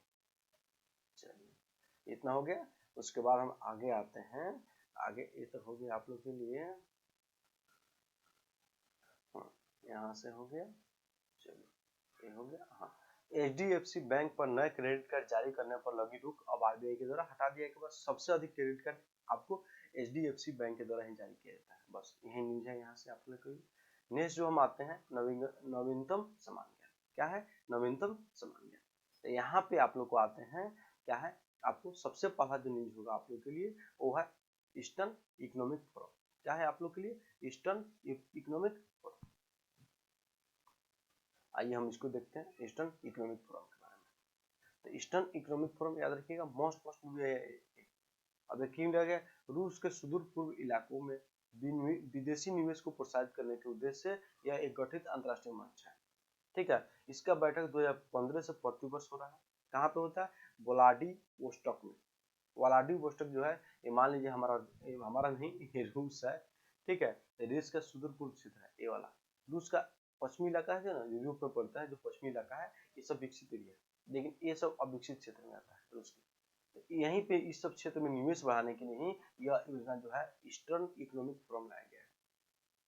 इसका मीटिंग जो होता है इधर आपको प्रशांत महासागर के पास में एक शहर है व्लादिवोस्टॉक, यहीं पे इसका आयोजन हर एक साल होता है ईस्टर्न इकोनॉमिक फोरम का, जिसमें प्रधानमंत्री नरेंद्र मोदी जी के द्वारा भाग लिया गया है। ठीक है। 2019 में जब यह मीटिंग हुआ था तो इसकी अध्यक्षता मतलब मुख्य अतिथि जो थे वो कौन थे, श्री नरेंद्र मोदी जी थे। अब देखिए रूस का आप लोग को राष्ट्रपति का नाम पता है, व्लादिमीर पुतिन। चलिए आगे आते हैं। रूस जो है 1990 में टूट गया, कितने पार्ट में टूट गया, तो 15 पार्ट में टूट गया, ये बात याद रखिएगा। चलिए इतिहास हम लोग को जानना नहीं है, इसलिए ज्यादा डिटेल से घुसेंगे, ये तो लंबा वीडियो हो रहा है, ऊपर से और डिटेल से जाएंगे तो दिक्कत हो जाएगा आप लोग के लिए, कहिएगा कितना लंबा वीडियो कर दिए। चलिए नेक्स्ट जो है आप लोग के लिए वो क्या है, यहाँ पे नेक्स्ट जो न्यूज होगा आप लोग के लिए वो है राष्ट्रीय महिला आयोग की अध्यक्ष रेखा शर्मा के कार्यकाल में 3 वर्ष की वृद्धि, इंपॉर्टेंट है। राष्ट्रीय महिला आयोग के अध्यक्ष रेखा शर्मा के कार्यकाल में वृद्धि। अब देखिए क्या कीजिएगा, आप लोग देखिएगा जाके कि राष्ट्रीय महिला आयोग का स्थापना कब हुआ है। ठीक है, संभवतः इसका स्थापना 1993 में हुआ है, आप लोग भी जाके एक बार देख लीजिएगा। चलिए अध्यक्ष कौन बनी है, तो रेखा शर्मा उन्हीं के कार्यकाल में वृद्धि किया गया है, बस ज्यादा जानने की इसके बारे में जानकारी आपको रखने की आवश्यकता नहीं है। नेक्स्ट आते हैं हम, नेक्स्ट न्यूज जो हो जाएगा वो होगा केंद्रीय गृह सचिव अजय भल्ला के कार्यकाल में 1 वर्ष वृद्धि। तो यहाँ पे केंद्रीय गृह सचिव कौन है, अजय भल्ला, ये इंपोर्टेंट है, दोनों नाम इंपोर्टेंट है, याद रखिएगा। मणिपुर के नए राज्यपाल बने हैं आपको लाल गणेशन, ये भी नाम याद रखिएगा, इंपोर्टेंट है। नब्जा हमतुल्ला का कार्यकाल पूरा हो गया था तो ये आपको बने हैं एन गणेशन, जो तमिलनाडु के भाजपा के अध्यक्ष रह चुके हैं। कैबिनेट सेक्रेटरी राजीव गौबा के कार्यकाल में 1 वर्ष की वृद्धि, मोस्ट ये ब्यूरोक्रेसी का जो आईएएस का पद है सबसे शॉर्ट पद होता है कैबिनेट सेक्रेटरी, सबसे ऊंचा पद पर जाइएगा आईएएस के एग्जाम देके तो कैबिनेट सेक्रेटरी पर जाइएगा। ठीक, नेक्स्ट आते हैं आदि गोदरेज के स्थान पर नादिर गोदरेज इंडस्ट्री लिमिटेड के नए चेयरमैन, इसकी कोई आवश्यकता आपको नहीं है, याद रखिएगा ना। हरीश पर्वता नेनी जर्मनी में भारत के नए राज्य, कोई जरूरत नहीं है जिनका याद करना करिए, हम विदेश इसको नहीं मानते हैं, नहीं पूछता है ज्यादा क्वेश्चन इससे, पूछता है अमेरिका, ब्रिटेन, ऑस्ट्रेलिया, रूस, ये सब का पूछेगा। ठीक, चलिए पड़ोसी देश का राज्य का नाम पूछ सकता है अगर नियुक्ति हुआ तो, लेकिन ये सब नहीं पूछेगा। मलेशिया के में भारत के नए राज्य, मलेशिया में भारत के नए राज्य नागभूषण, ये भी नहीं इंपोर्टेंट होता। नेक्स्ट आते हैं सीमा शुल्क बल के नए महानिदेशक पंकज कुमार सिंह, ये भी इतना इंपोर्टेंट नहीं है। चलिए नेक्स्ट आते हैं आईटीबीपी के नए महानिदेशक संजय अरोड़ा, ये भी इंपोर्टेंट नाम नहीं है। सर्वोच्च न्यायालय में 9 नए न्यायाधीश किए गए हैं, ये 9 नहीं है इंपोर्टेंट, इम्पोर्टेंट क्या है कि सर्वोच्च न्यायालय में कुल न्यायाधीश कितने हैं, तो आपको 34 है, मुख्य न्यायाधीश के सहित कितने हैं, 34 है, कुल न्यायाधीश कितने हैं, 34 है। ठीक, सर्वोच्च न्यायालय में न्यायाधीश लोगों की कितनी संख्या है, ये आपको है अभी 34 है, मुख्य न्यायाधीश को मिला के, याद रखिएगा। ठीक, अब एक बात बताइए, 34 है, पहले कितना था, तो 31 था, 3 बढ़ाया गया है। ठीक, अभी मुख्य न्यायाधीश जो है सर्वोच्च न्यायालय कौन है, एनवी रमना है, ये बात आप लोग याद रख सकते हैं, एनवी रमना। चलिए 9 न्यायाधीश नियुक्त किए गए हैं, उनका नाम इंपोर्टेंट नहीं है आप लोग के लिए, सब नाम इंपोर्टेंट नहीं होते हैं। अभी एक पद और रिक्त है, 33 कुल न्यायाधीश हुए, 34 पद है, एक अभी और रिक्त है उसमें। ठीक, चलिए अब यहाँ पे हम लोग के लिए न्यूज होगा, 1 मिनट हो गया, यहाँ से 9 न्यायाधीश नियुक्ति हो गए, इस पर सबका नाम दिया गया है, जरूरत नहीं है। हाँ, इसमें से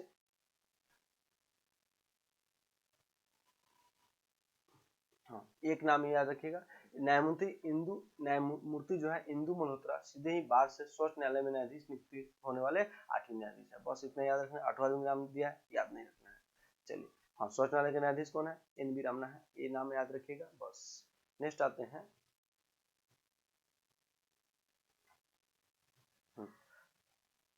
सर्वोच्च न्यायालय में एम फातिमा बीबी सर्वोच्च न्यायालय का मतलब महिला न्यायाधीश प्रथम थी, न्यायमूर्ति एम फातिमा बीबी सर्वोच्च न्यायालय में पहली महिला न्यायाधीश नियुक्त हुई थी, ये बात याद रखिएगा, ये बात याद रखिएगा।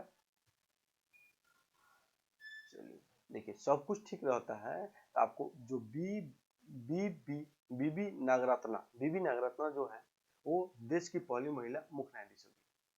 कब 2027 के आसपास होगी। सब कुछ ठीक ठाक रहता है तो तब प्रथम महिला मुख्य न्यायाधीश कौन होने वाली है, तो बीबी नागरत्ना। सब कुछ ठीक रहता है, इनका डेथ नहीं होता है, त्यागपत्र नहीं देती है, इनको महाभियोग के प्रस्ताव के द्वारा हटाया नहीं जाता है ऐसे करके, या कोई बड़ा राजनीतिक उलटफुट के तहत क्या होता है सेनेटरी के बेस के आधार पर न्यायाधीश न चुनकर दूसरे किसी चुन लिया गया, या न्यायाधीश नियुक्ति में कोई बड़ा परिवर्तन हो गया, ये सब न होता, ठीक, समान स्थिति बने रहे तो।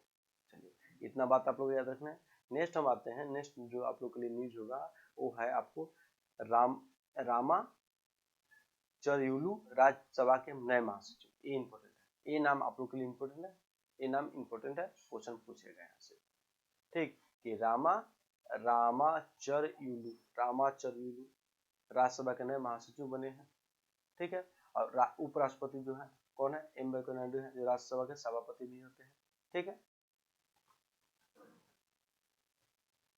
इनके ये जो किसके पद पे आए हैं, देश दीपक वर्मा के पद पे आए हैं, ठीक है, जिनका कार्यकाल हाल ही में खत्म हुआ था। नेक्स्ट न्यूज की तरफ हम बढ़ेंगे, तो नेक्स्ट जो न्यूज होगा आप लोग के लिए वो हो जाएगा जेबी मोहपात्रा सीबीटीटी के नए चेयरमैन। इंपॉर्टेंट है, ठीक है, सीबीटीटी के नए चेयरमैन।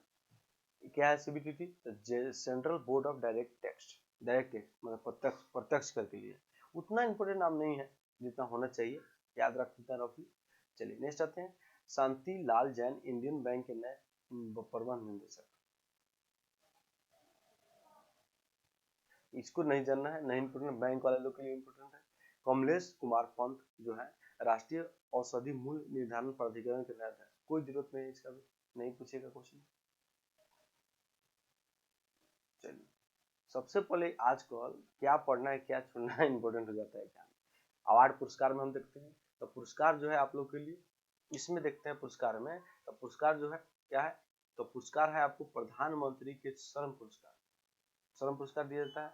इस वर्ष आपको 69 कर्मकारों को यह पुरस्कार दिया गया है, ठीक है, इतना याद रख सकते हैं। नाम याद करने का कोई जरूरत नहीं है, नाम फालतू काम काला करते हैं आप नाम याद करते। चलिए हो गया, यहाँ रहने दीजिए, बाकी सब इंपॉर्टेंट नहीं है। यह पुरस्कार 4 श्रेणियों में दिया जाता है, याद रखना तो उतना रख सकते हैं। हाँ, ये मोस्ट वीवीआई है आगे वाला। अब क्या है यहाँ पे हम लोग देखते हैं, यहाँ पे जो देखेंगे क्या वीवीआई है बताते हैं आप लोग को। अशोक चक्र, कीर्ति चक्र और शौर्य चक्र। अशोक चक्र, कीर्ति चक्र और शौर्य चक्र, ये जो है शांति काल में सेना का पुरस्कार है, जिसमें शौर्य कौन होता है, अशोक चक्र होता है, ठीक है, अशोक चक्र होता है, ठीक।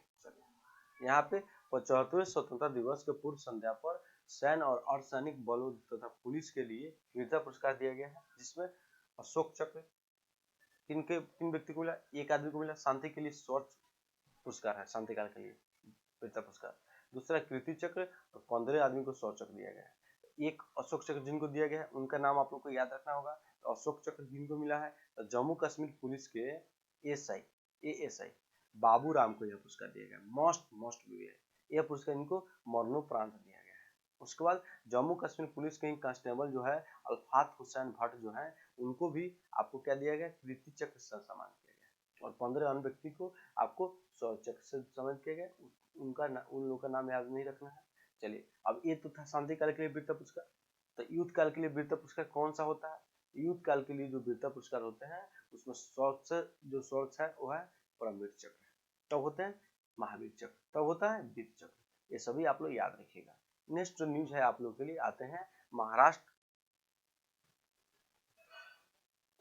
सरकार द्वारा पूर्व प्रधानमंत्री श्री राजीव गांधी के नाम पर पुरस्कार प्रदान किया गया है। अभी हाल ही में केंद्र सरकार के द्वारा जो खेल रत्न राजीव गांधी खेल रत्न पुरस्कार दिया जाता है, उसका नाम परिवर्तित करके मेजर ध्यानचंद खेल रत्न पुरस्कार कर दिया गया है, ठीक है, जिसकी घोषणा हॉकी टीम के द्वारा टोक्यो ओलंपिक में कांस्य पदक जीता गया उसके तुरंत बाद ही किया गया, 6 अगस्त को किया गया घोषणा, ठीक है। यह पुरस्कार हर साल 29 अगस्त जो खेल दिवस है, जो मेजर ध्यानचंद के जन्म दिवस का अवसर मनाया जाता है, समय दिया जाता है, लेकिन इस वर्ष आपको पैरा ओलंपिक के कारण इसमें विलम्ब हुआ है।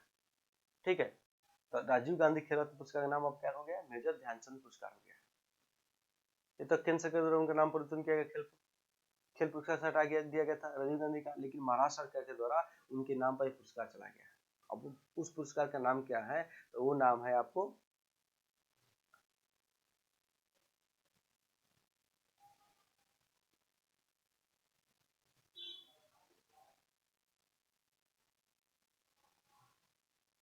वो पुरस्कार किस क्षेत्र में दिया जाएगा, तो यह पुरस्कार सूचना प्रौद्योगिकी क्षेत्र में विशिष्ट उपलब्धियों के लिए कंपनी अथवा संस्था को प्रतिवर्ष 20 अगस्त को राजीव गांधी का जन्म दिवस पड़ता है, जिस दिन हम लोग सद्भावना दिवस के रूप में मनाते हैं, दिया जाएगा।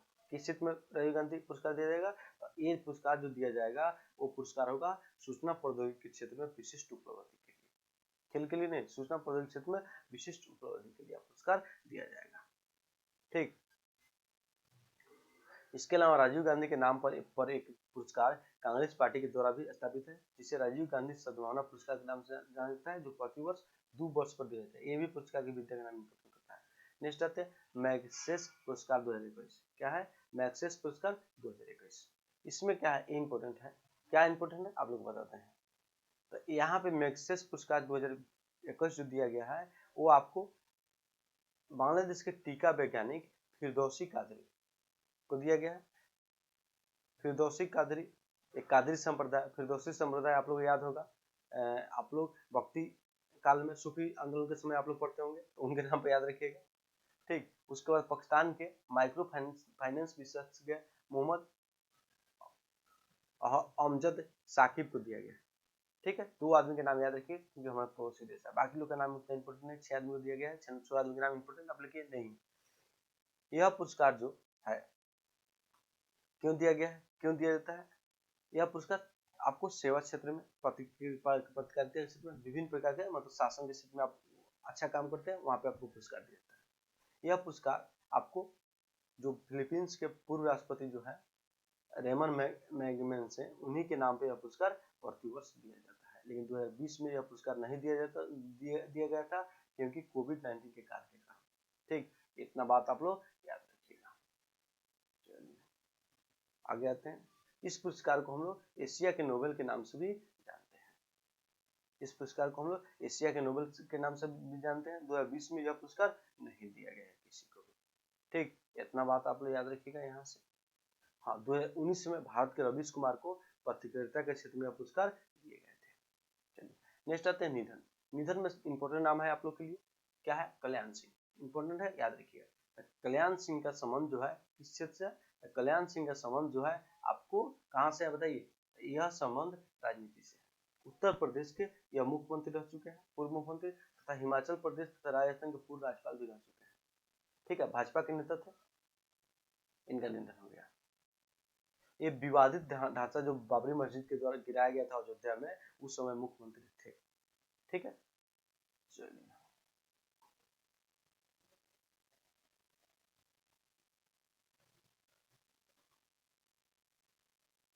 6 दिसंबर 1992 को गिराया गया था बाबरी मस्जिद को। चलिए केपी गोपाल राव बांग्लादेश मुक्ति युद्ध के दौरान 4 दिसंबर से 71 को कराची बंदरगाह पर बमबारी करने वाले भारतीय नौसेना के टास्क फोर्स के नायक रहे कोमोडोर केपी गोपाल राव का निधन हो गया। बस समझ रखिएगा, बांग्लादेश युद्ध से इनका संबंध था, इंपोर्टेंट नाम है क्योंकि कराची बंदरगाह को इनके नेतृत्व में विजय किया गया था 4 दिसंबर को, इसीलिए 4 दिसंबर को प्रत्येक वर्ष नौसेना दिवस मनाया जाता है। नेक्स्ट नाम है गॉड मुलर, इनका नाम इंपोर्टेंट है, फुटबॉल संबंधित है, जर्मनी फुटबॉल, नाम इंपोर्टेंट नहीं है, इंपोर्टेंट नहीं है। भारत के अब नेक्स्ट है सैयद शाहिद हाकिम, ये फुटबॉलर है, इनका भी नाम आपको इंपोर्टेंट नहीं है। नेक्स्ट आते हैं सिद्धार्थ शुक्ला, ये छोटे पर्दों के जाने वाले अभिनेता थे, हाल ही में 40 वर्ष की उम्र में इनका निधन हो गया। ठीक है, आपको प्रसिद्ध शो बिग बॉस के 13वें संस्करण के विजेता थे, इनका नाम चर्चा में रहा, इसलिए याद रखिएगा, फिल्म से जुड़े थे और छोटे पर्दे से जुड़े थे। नेक्स्ट आते हैं जैक्स रोगन जो है, इनका नाम भी इंपोर्टेंट नहीं है, खेल से जुड़े हैं, अंतर्राष्ट्रीय ओलंपिक समिति के पूर्व अध्यक्ष रह चुके हैं, कोई जरूरत नहीं इनका नाम याद रखने का। हाँ, ये नाम इंपोर्टेंट है, सैयद अली शाह गिलानी। क्या नाम है, सैयद अली शाह गिलानी। ठीक है। ये बात याद रखिएगा। सैयद अली शाह गिलानी ये क्या है, ये जो है आपको सैयद अली शाह गिलानी जो है जम्मू कश्मीर के अलगाववादी नेता थे जिनका निधन हो गया। बस इनके निधन पर पाकिस्तान में एक दिन का राष्ट्रीय शोक मना था, जानकारी के लिए याद रख सकते हैं। चलिए आगे हम बढ़ते हैं। जम्मू कश्मीर के अलगाववादी नेता थे जो जम्मू कश्मीर के अलग राष्ट्र के बनाने का मांग करते रहे थे अपने जीवन काल में। चलिए नेक्स्ट आते हैं। चंद्र मित्रा राज्यसभा के पूर्व सदस्य और वरिष्ठ पत्रकार थे, इनके निधन हो गया, कोई जरूरत नहीं। नेक्स्ट आते हैं प्रमुख दिवस और सप्ताह। यहाँ पे आप लोग के लिए इंपॉर्टेंट हो जाएगा। क्या इंपॉर्टेंट हो जाएगा वो हम आप लोग को बताते हैं। तो यहाँ पे जो इंपॉर्टेंट आप लोग के लिए होगा वो होगा सबसे पहले 1 से 7 अगस्त के बीच में विश्व स्तनपान दिवस मनाया जाता है। ठीक, याद रखिएगा। नेक्स्ट आते हैं 2 अगस्त को मैत्री दिवस, अगस्त का पहला रविवार, इंपॉर्टेंट नहीं है। Friendship day. चलिए 6 अगस्त को हिरोशिमा दिवस, इंपॉर्टेंट है। हिरोशिमा पर आपको यूरेनियम से निर्मित बम फेंका गया था, याद रखिएगा। 7 अगस्त को राष्ट्रीय हथकरघा दिवस, इंपॉर्टेंट है क्योंकि इसी समय 7 अगस्त 1905 को कोलकाता में टाउन हॉल में एक महासभा में क्या किया गया था, आपको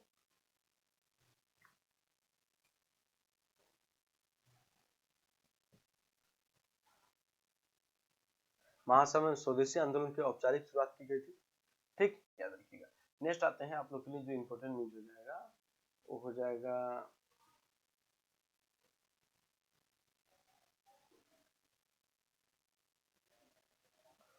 7 अगस्त को।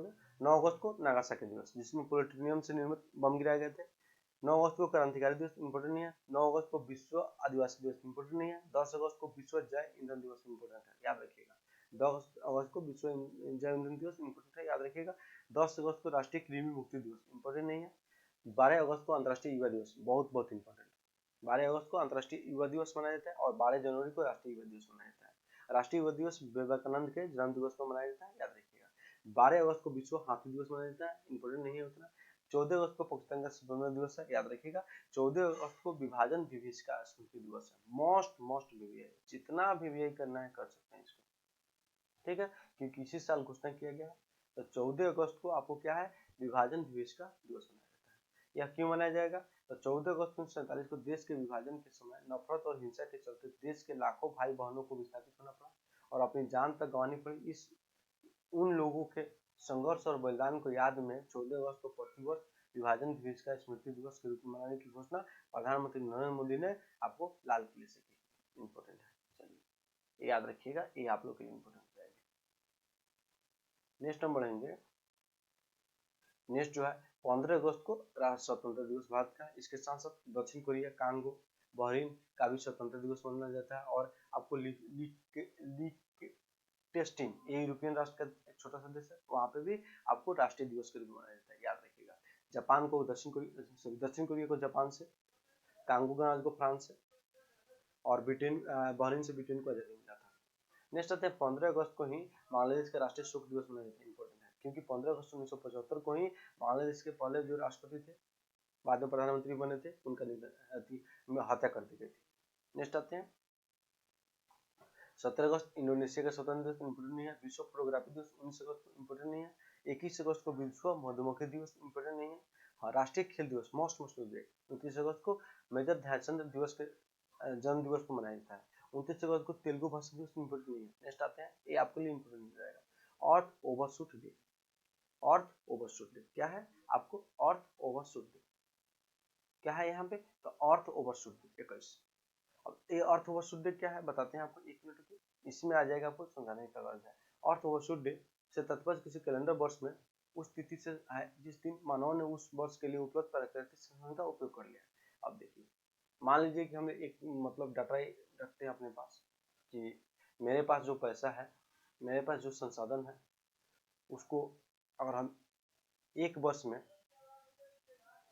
100 रुपया करके यूज करते हैं तो जाके हमारा जीवन सही चलेगा या जीवन बना रहेगा। लेकिन ये 100 रुपये बांध दिए, एक वर्ष में यूज करना है, लेकिन हम क्या किए कि इसको 29 अगस्त को ही 29 जुलाई को ही खत्म कर दिए। 100 रुपये खत्म हो गए 29 जुलाई को। अब जो बचा के पैसा रखे थे उसमें से निकाल के खर्चा कर रहे हैं। ये तो हमारे आने वाले भविष्य पर असर पड़ेगा, इससे आने वाले भविष्य के लिए संसाधन रहेगा ही नहीं। ठीक, तो यही आपको अर्थ ओवरशूट होता है। अर्थ के संसाधन जो एक वर्ष में हमको यूज करना चाहिए वो हम कितने दिन यूज कर रहे हैं, कई तारीख तक यूज कर रहे हैं, उसी को अर्थ ओवरशूट कहते हैं। तो 2021 को हम लोग आपको 29 अगस्त में संशोधन खत्म कर दिए। एक वर्ष में जो यूज करना चाहिए 29 जुलाई को ही खत्म हो गया। ठीक, पिछले वर्ष जब 22 अगस्त को खत्म हुआ था क्योंकि कोविड-19 का प्रभाव था। चलिए याद रखिएगा, इतना जो बताएं उतना याद रखिएगा, ज्यादा आप लोग को जानने का आवश्यकता नहीं है। इसमें क्या जानना है ज्यादा भाई?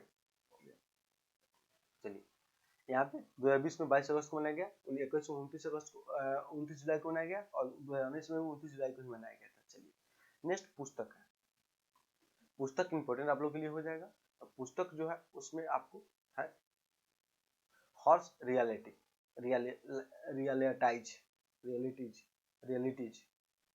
कौन लिखे हैं? हॉर्स मारीवाला, हॉर्स से हॉर्स याद रखिएगा। नेक्स्ट है द जजेज list, John Grisham, Don Wise, James Patterson. Next है stargazing the players in my life, Ravi Shastri. ठीक, चलिए आगे हम बढ़ेंगे। यहाँ पे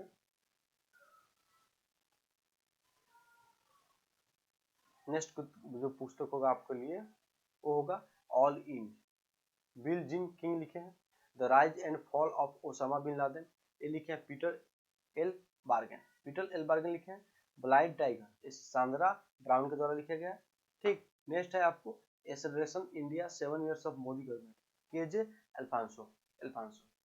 ठीक है, ये लिखे इनके द्वारा लिखा गया। अब देखिए क्या सबकी बुक इंपोर्टेंट है तो हम तो कहेंगे याद कर लीजिए हो जाएगा, तो इसको याद रखिएगा, मोदी गवर्नमेंट वाला याद रखिएगा। और आपको एक मिनट बताते हैं और कौन याद रख सकते हैं, रखना होगा तो ज्यादा भी बता रहे हैं, वैसे सब याद कर लीजिएगा, ज्यादा अच्छा रहेगा।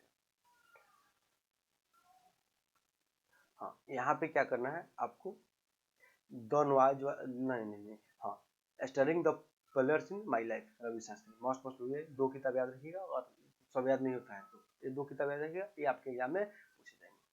ठीक है, चलिए आगे हम बढ़ेंगे। ये बुक हो गया आपको। हाँ, दुर्घटना, भारतीय वायुसेना का मिग 21 विमान बाड़मेर में दुर्घटना, ये हमेशा दुर्घटना ही होता है।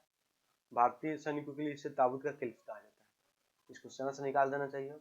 चलिए ऑपरेशन देवी शक्ति, इसके बारे में आप लोग बता दिए, अफगानिस्तान से भारतीय लोगों को बाहर निकालना था, उसी के लिए ऑपरेशन चलाए गए थे।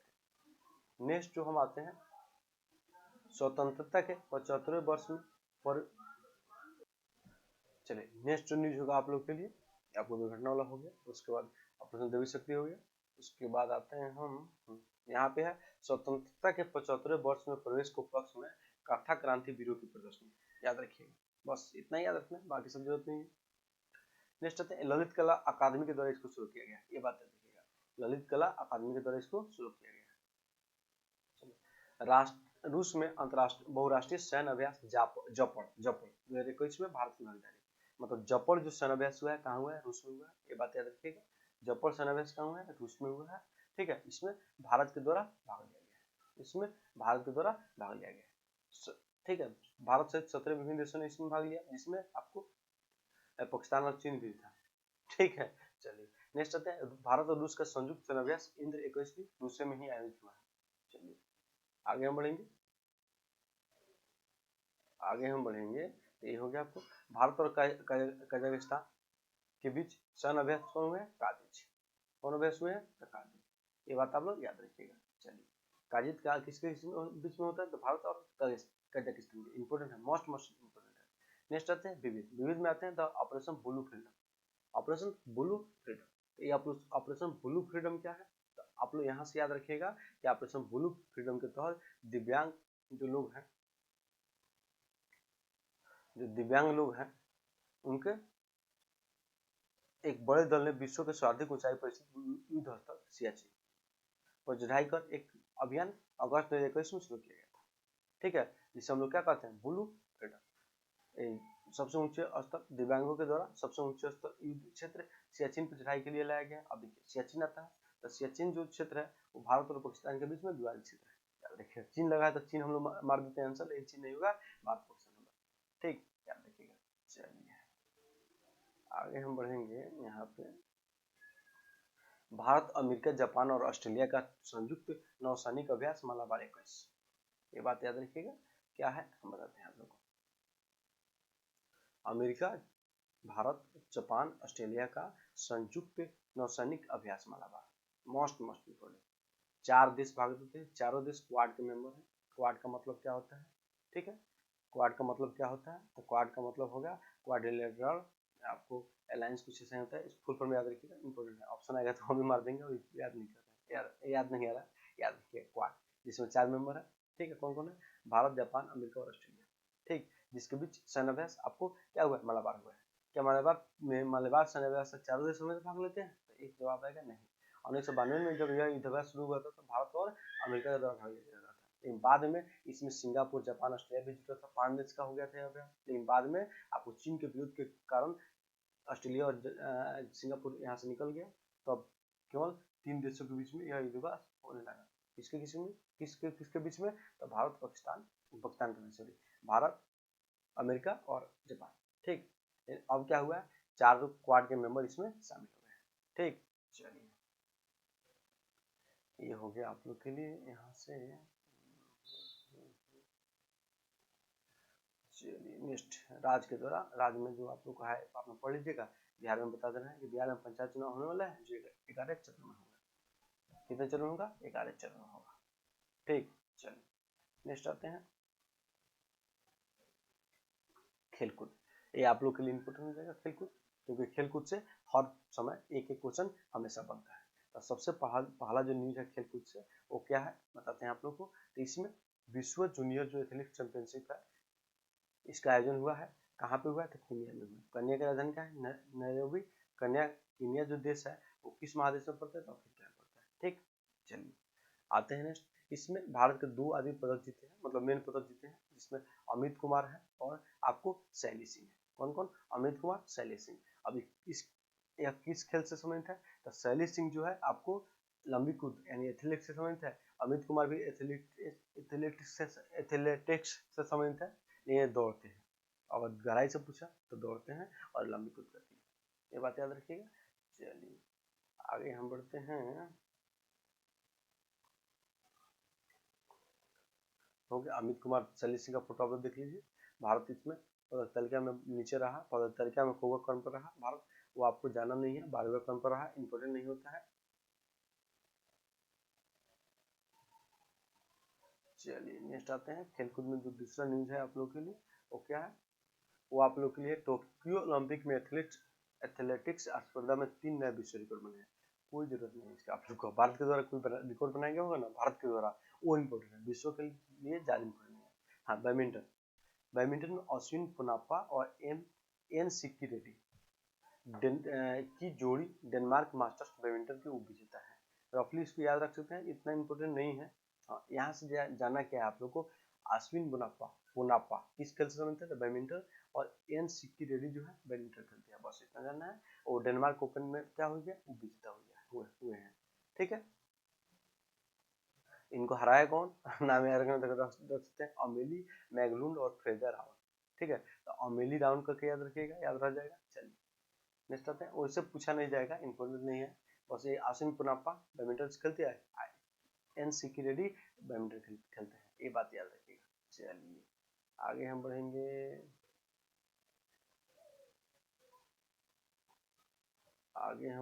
यहाँ पे होंगे, हाँ, क्रिकेट।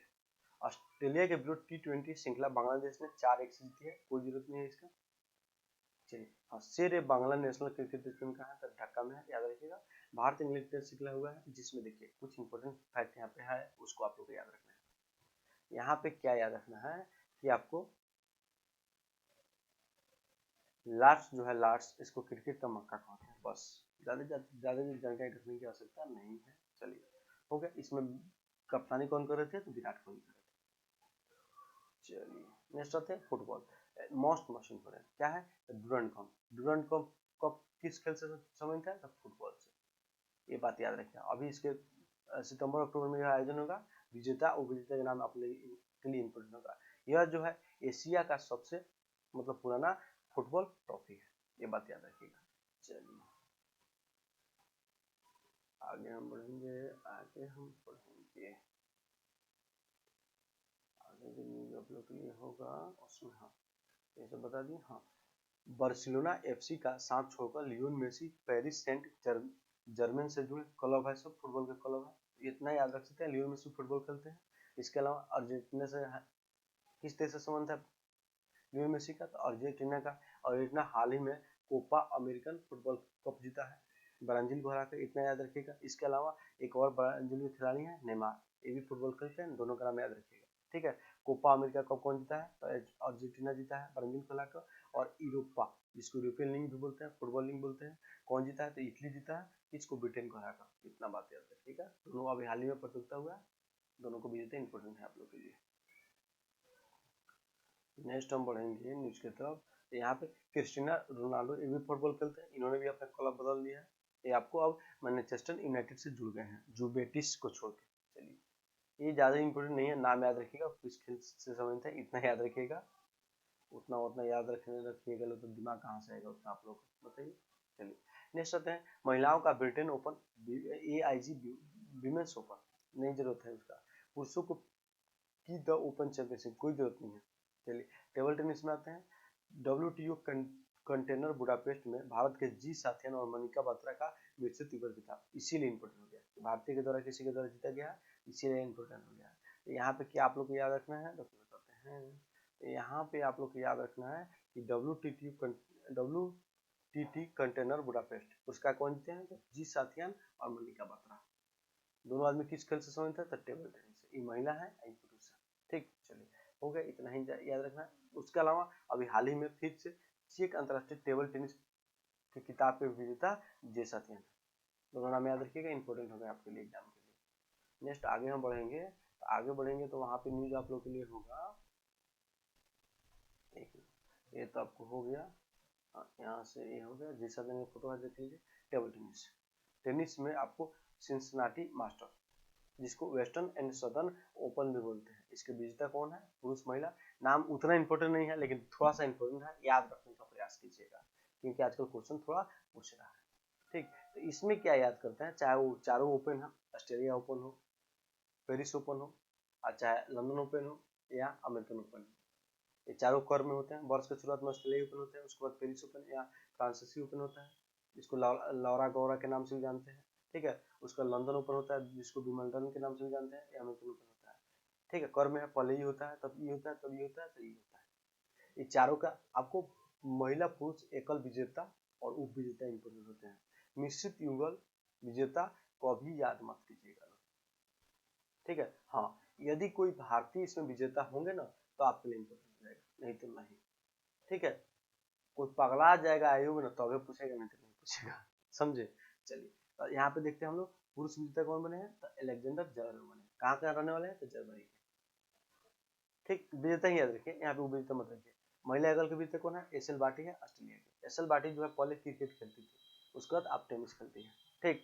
चलिए यही याद रखिएगा दोनों, बाकी सब इंपोर्टेंट आप लोग के लिए नहीं है। जो नेक्स्ट न्यूज है हम लोग के लिए वो क्या है? कुश्ती। कुश्ती में जो न्यूज है हम लोग के लिए वो क्या है? तो टोक्यो में अनुशासनहीनता के आरोप में विनेश फोगोट को निलंबित करने की चेतावनी वापस ले ली गई। बस विवाद में बहुत ज्यादा रही थी अब की टोक्यो ओलंपिक में, पदक के प्रमुख दावेदार थे लेकिन हार गए। विनेश फोगोट क्या करती है? तपस्या करती है, बस इतना याद रखिएगा।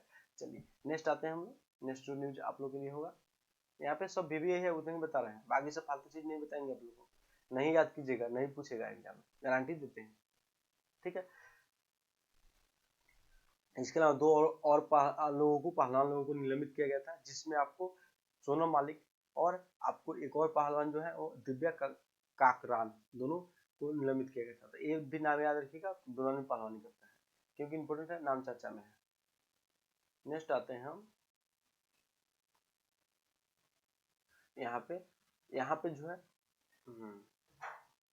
खिलाड़ी जो ओलंपिक में पदक जीते हैं उनके कोच क्या नाम दिया है? इसमें दो आदमी के नाम याद रखिएगा। सबसे पहले सब खिलाड़ी के नाम याद रखिएगा कि लोग पदक जीता है, जिसमें आपको नीरज चोपड़ा के द्वारा क्या जीता गया है? तो नीरज चोपड़ा के द्वारा जीता गया है आपको गोल्ड। किस खेल से संबंधित है? तो जेवलिन थ्रो, सबको नाम अब इंपोर्टेंट हो जाएगा। ये बहुत चर्चित खिलाड़ी थे पहले से ही, पहले एग्जाम का पार्ट रह चुका है, तो उस समय कोई नहीं बनाता था, लेकिन अब सब लोग बना लेगा। नेक्स्ट आते हैं मीराबाई चानू, जो है भारोत्तोलन करती है, ये विजय शर्मा इनके कोच है भारत के, बस इनका कोच का नाम याद रखिएगा। अब याद रख सकते हैं तो रवि दहिया कोच का नाम याद रखिएगा, क्लाउड, और आपको उवे होन, इतना नकल के याद रखिएगा, दोनों जर्मनी के हैं, इंपोर्टेंट नहीं है। रवि दहिया क्या करते हैं तो कुश्ती खेलते हैं। उसके बाद आते हैं बजरंग पुनिया कुश्ती करते हैं, और लॉलिना बारगोहन मुक्केबाजी करती है, कांस्य पदक भी जीते हैं। उसके बाद पीवी सिंधु जो है बैडमिंटन कांस्य पदक जीते हैं, ठीक है। और उसके बाद पुरुषों की हॉकी टीम कांस्य पदक जीती है, ग्राम रीड इनके कोच थे। पुरुषों की हॉकी टीम जर्मनी को आपको कांस्य पदक मुकाबले में हरा के विजेता बनी, लेकिन फाइनल सेमीफाइनल मुकाबला में बेल्जियम से हमारा टीम पुरुष का हॉकी टीम हार गया। पुरुष का हॉकी टीम के कप्तान कौन थे तो मनप्रीत सिंह थे, ठीक है, मनप्रीत सिंह थे। प्रिजेश जो है जयश्री ये आपको गोलकीपर थे, ठीक। चलिए अब मनप्रीत सिंह और आपको एमसी मेरीकॉम के द्वारा क्या किया गया था बताइए आप लोग, झंडा तोलन मतलब झंडा को लेके गया था उद्घाटन समारोह में। आगे हम बढ़ेंगे, आगे बढ़ते हैं हम लोग। आगे जो इम्पोर्टेंट होगा आप लोग के लिए न्यूज वो क्या है बताते हैं। हाँ, एथलीट्स तैराक एमा मैक्यून टोक्यो ओलंपिक में सर्वाधिक 7 पदक जीते हैं। इम्पोर्टेंट नाम है, याद रखिएगा। एमा मैक्यून ऑस्ट्रेलिया की है, तैराक है, इन्होंने सर्वाधिक 7 पदक जीते हैं। और सबसे अधिक स्वर्ण जीते हैं कैलिस ड्रेसल तैराकी में जीते हैं, ठीक है। फेल्प्स माइकल फेल्प्स इनका नाम याद रखिएगा, जो ओलंपिक में सर्वाधिक स्वर्ण पदक विजेता है, ठीक है, तैराकी से संबंधित रिटायरमेंट ले चुके हैं वो। चलिए माइकल फेल्प्स होता है। चलिए टोक्यो पैरालंपिक खेलों में भारत का अभूतपूर्व प्रदर्शन, देखिए एक वीडियो हम डाल चुके हैं टोक्यो ओलंपिक के समय, उसको देख लीजिएगा आप लोग, फिर भी इसको हम बताते हैं थोड़ा सा अपने। तो टोक्यो ओलंपिक जो हुआ पैरालंपिक ओलंपिक के तुरंत बाद हुआ, ठीक। इसमें शारीरिक रूप से आसक्त खिलाड़ी भाग लेते हैं। कुल पदक इसमें भारत के द्वारा जीता गया 5 स्वर्ण 8 रजत 6 कांस्य, कुल कितने पदक हो गए तो 19 पदक हो गया, ठीक है। भारत के द्वारा 1968 के बाद में मतलब 1968 से भाग लिया जा रहा था, और सबसे अधिक पदक इसी बार जीता गया है। अभी तक इसके पहले तक कुल पदक 12 ही थे, लेकिन अब की बार एक ही ओलंपिक में 19 पदक हम लोग जीत लिए। चलिए आगे हम आते हैं, यहाँ पे पदक विजेता का नाम दिया है, हम भी आप लोग को बता दिए हैं। चलिए सब स्वर्ण पदक विजेता है, याद रखिएगा। अवनी लखरा निशानेबाजी करती है। उसके बाद सुमित अंतिम अतिल ये आपको स्वर्ण पदक जीते हैं। जैवलिन थ्रो करते हैं सिहराज आधना ये निशानेबाजी करते हैं, दोहरा पदक जीते हैं, ठीक है, ये दोहरा पदक जीते हैं, 2 पदक जीते हैं। ये भी अवनी लखरा भी 2 पदक जीती है। मनीष नौरान निशानेबाजी करते हैं। कृष्ण नागर बैडमिंटन खेलते हैं। सुहास एलआई ये पदक जीतने वाले भारतीय प्रशासनिक सेवा के पहले अधिकारी थे, मतलब आईएएस थे, डीएम है नोएडा के, और पदक जीते हैं। सबके बारे में हम डिटेल से बताए हैं, वीडियो में देखिएगा जरूर उसको एक बार आप लोग। चलिए आगे हम आएंगे। 1968 के पैरालंपिक खेल में भारत के द्वारा पहली बार भाग लिया गया था, कुल 19 पदक जीता गया।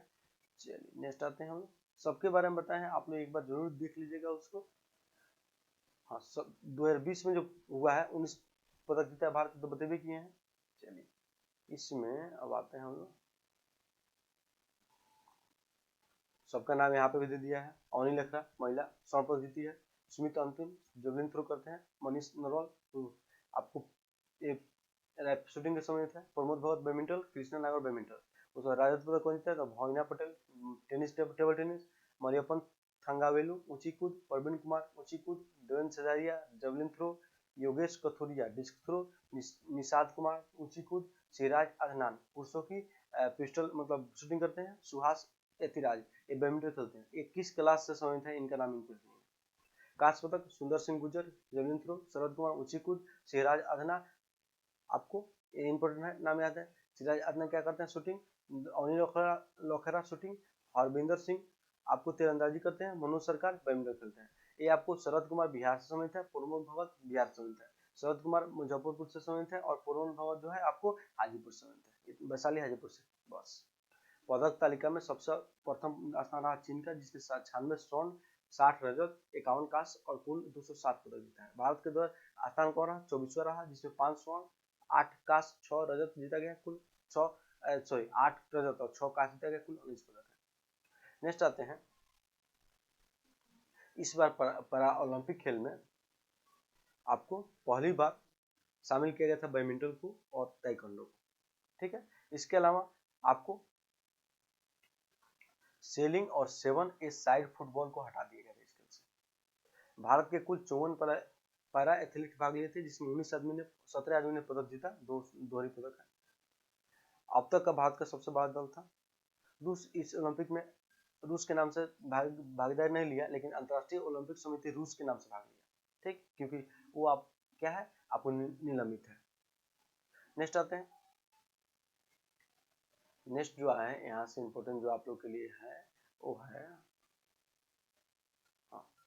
टोक्यो पैरालंपिक खेल के जो आपको शुभंकर था वो क्या सुमेटी है, और ओलंपिक खेल के जो सिंपल ओलंपिक हुआ जनरल ओलंपिक उसका शुभंकर कौन था, मराईतुआ, ठीक है। अब देखिए टोक्यो ओलंपिक खेल हुआ है, उसमें के उद्घाटन समारोह के ध्वजावाहक कौन थे, तो टेकचंद थे। ये आपको भाला फेंक करते हैं, जेवलिन थ्रो करते थे, लेकिन अब की बार भाला फेंकते हैं क्योंकि इनके श्रेणी में जेवलिन थ्रो नहीं था, ठीक। चलिए नेक्स्ट आते हैं हम,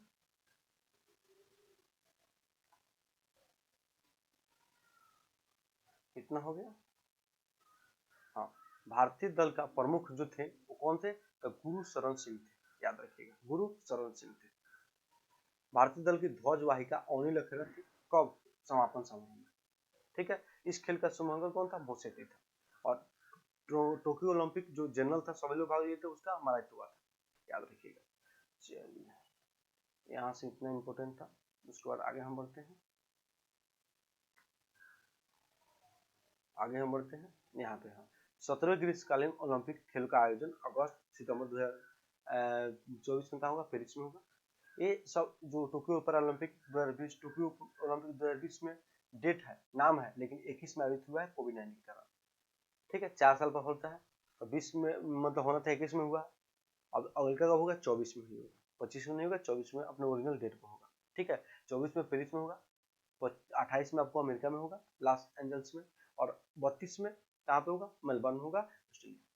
चलिए इतना आप लोगों को याद होना चाहिए।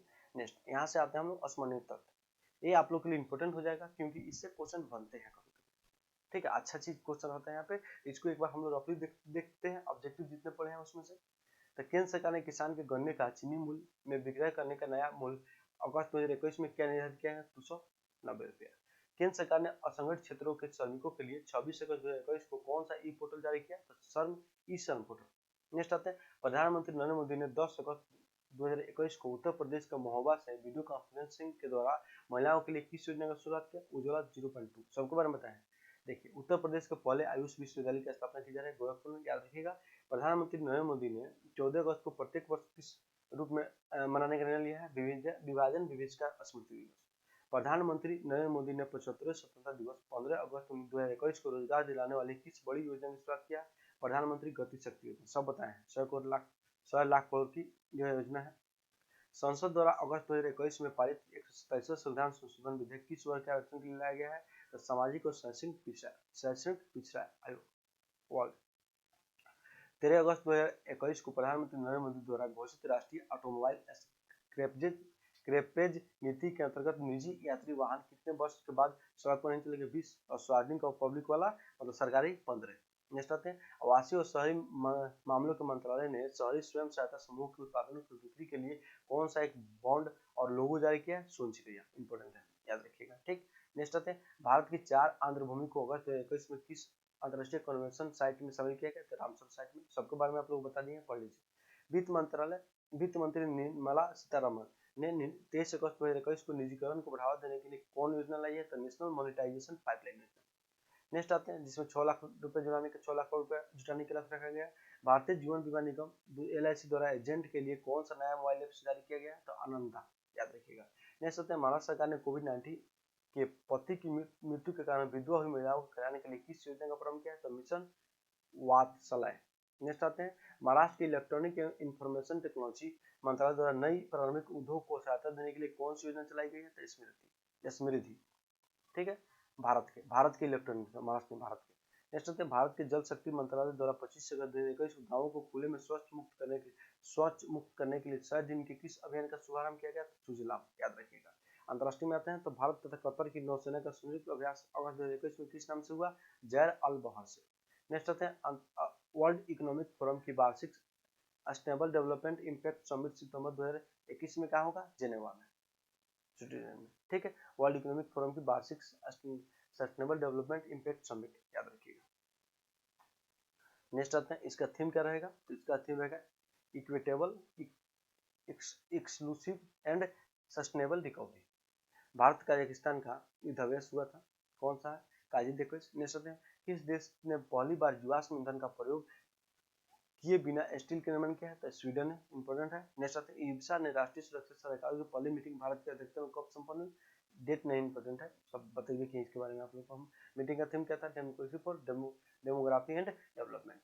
भारत से 4 राष्ट्रों की नौसेना का संयुक्त अभ्यास अगस्त 2021 में फिलीपींस समुद्र के किस तट के किस नाम से हुआ? मलाबार एक्वेस, याद रखिएगा। चलिए, तो इस प्रकार से हमारा अक्टूबर का पीडी पूर्ण से खत्म हुआ। और आप लोग पूरा वीडियो देखे होंगे गौर से, एक एक क्वेश्चन बनेगा। और मेरा उद्देश्य है कि पीडी आप लोग खरीदिए और पीडी पर जितने हम हाईलाइट पॉइंट किए हैं सबको हाईलाइट करके पढ़िए। ओके, चलिए ठीक है। तो अगर वीडियो अच्छा लगा है तो शेयर जरूर कीजिएगा, इतना मेहनत से वीडियो बनाया है।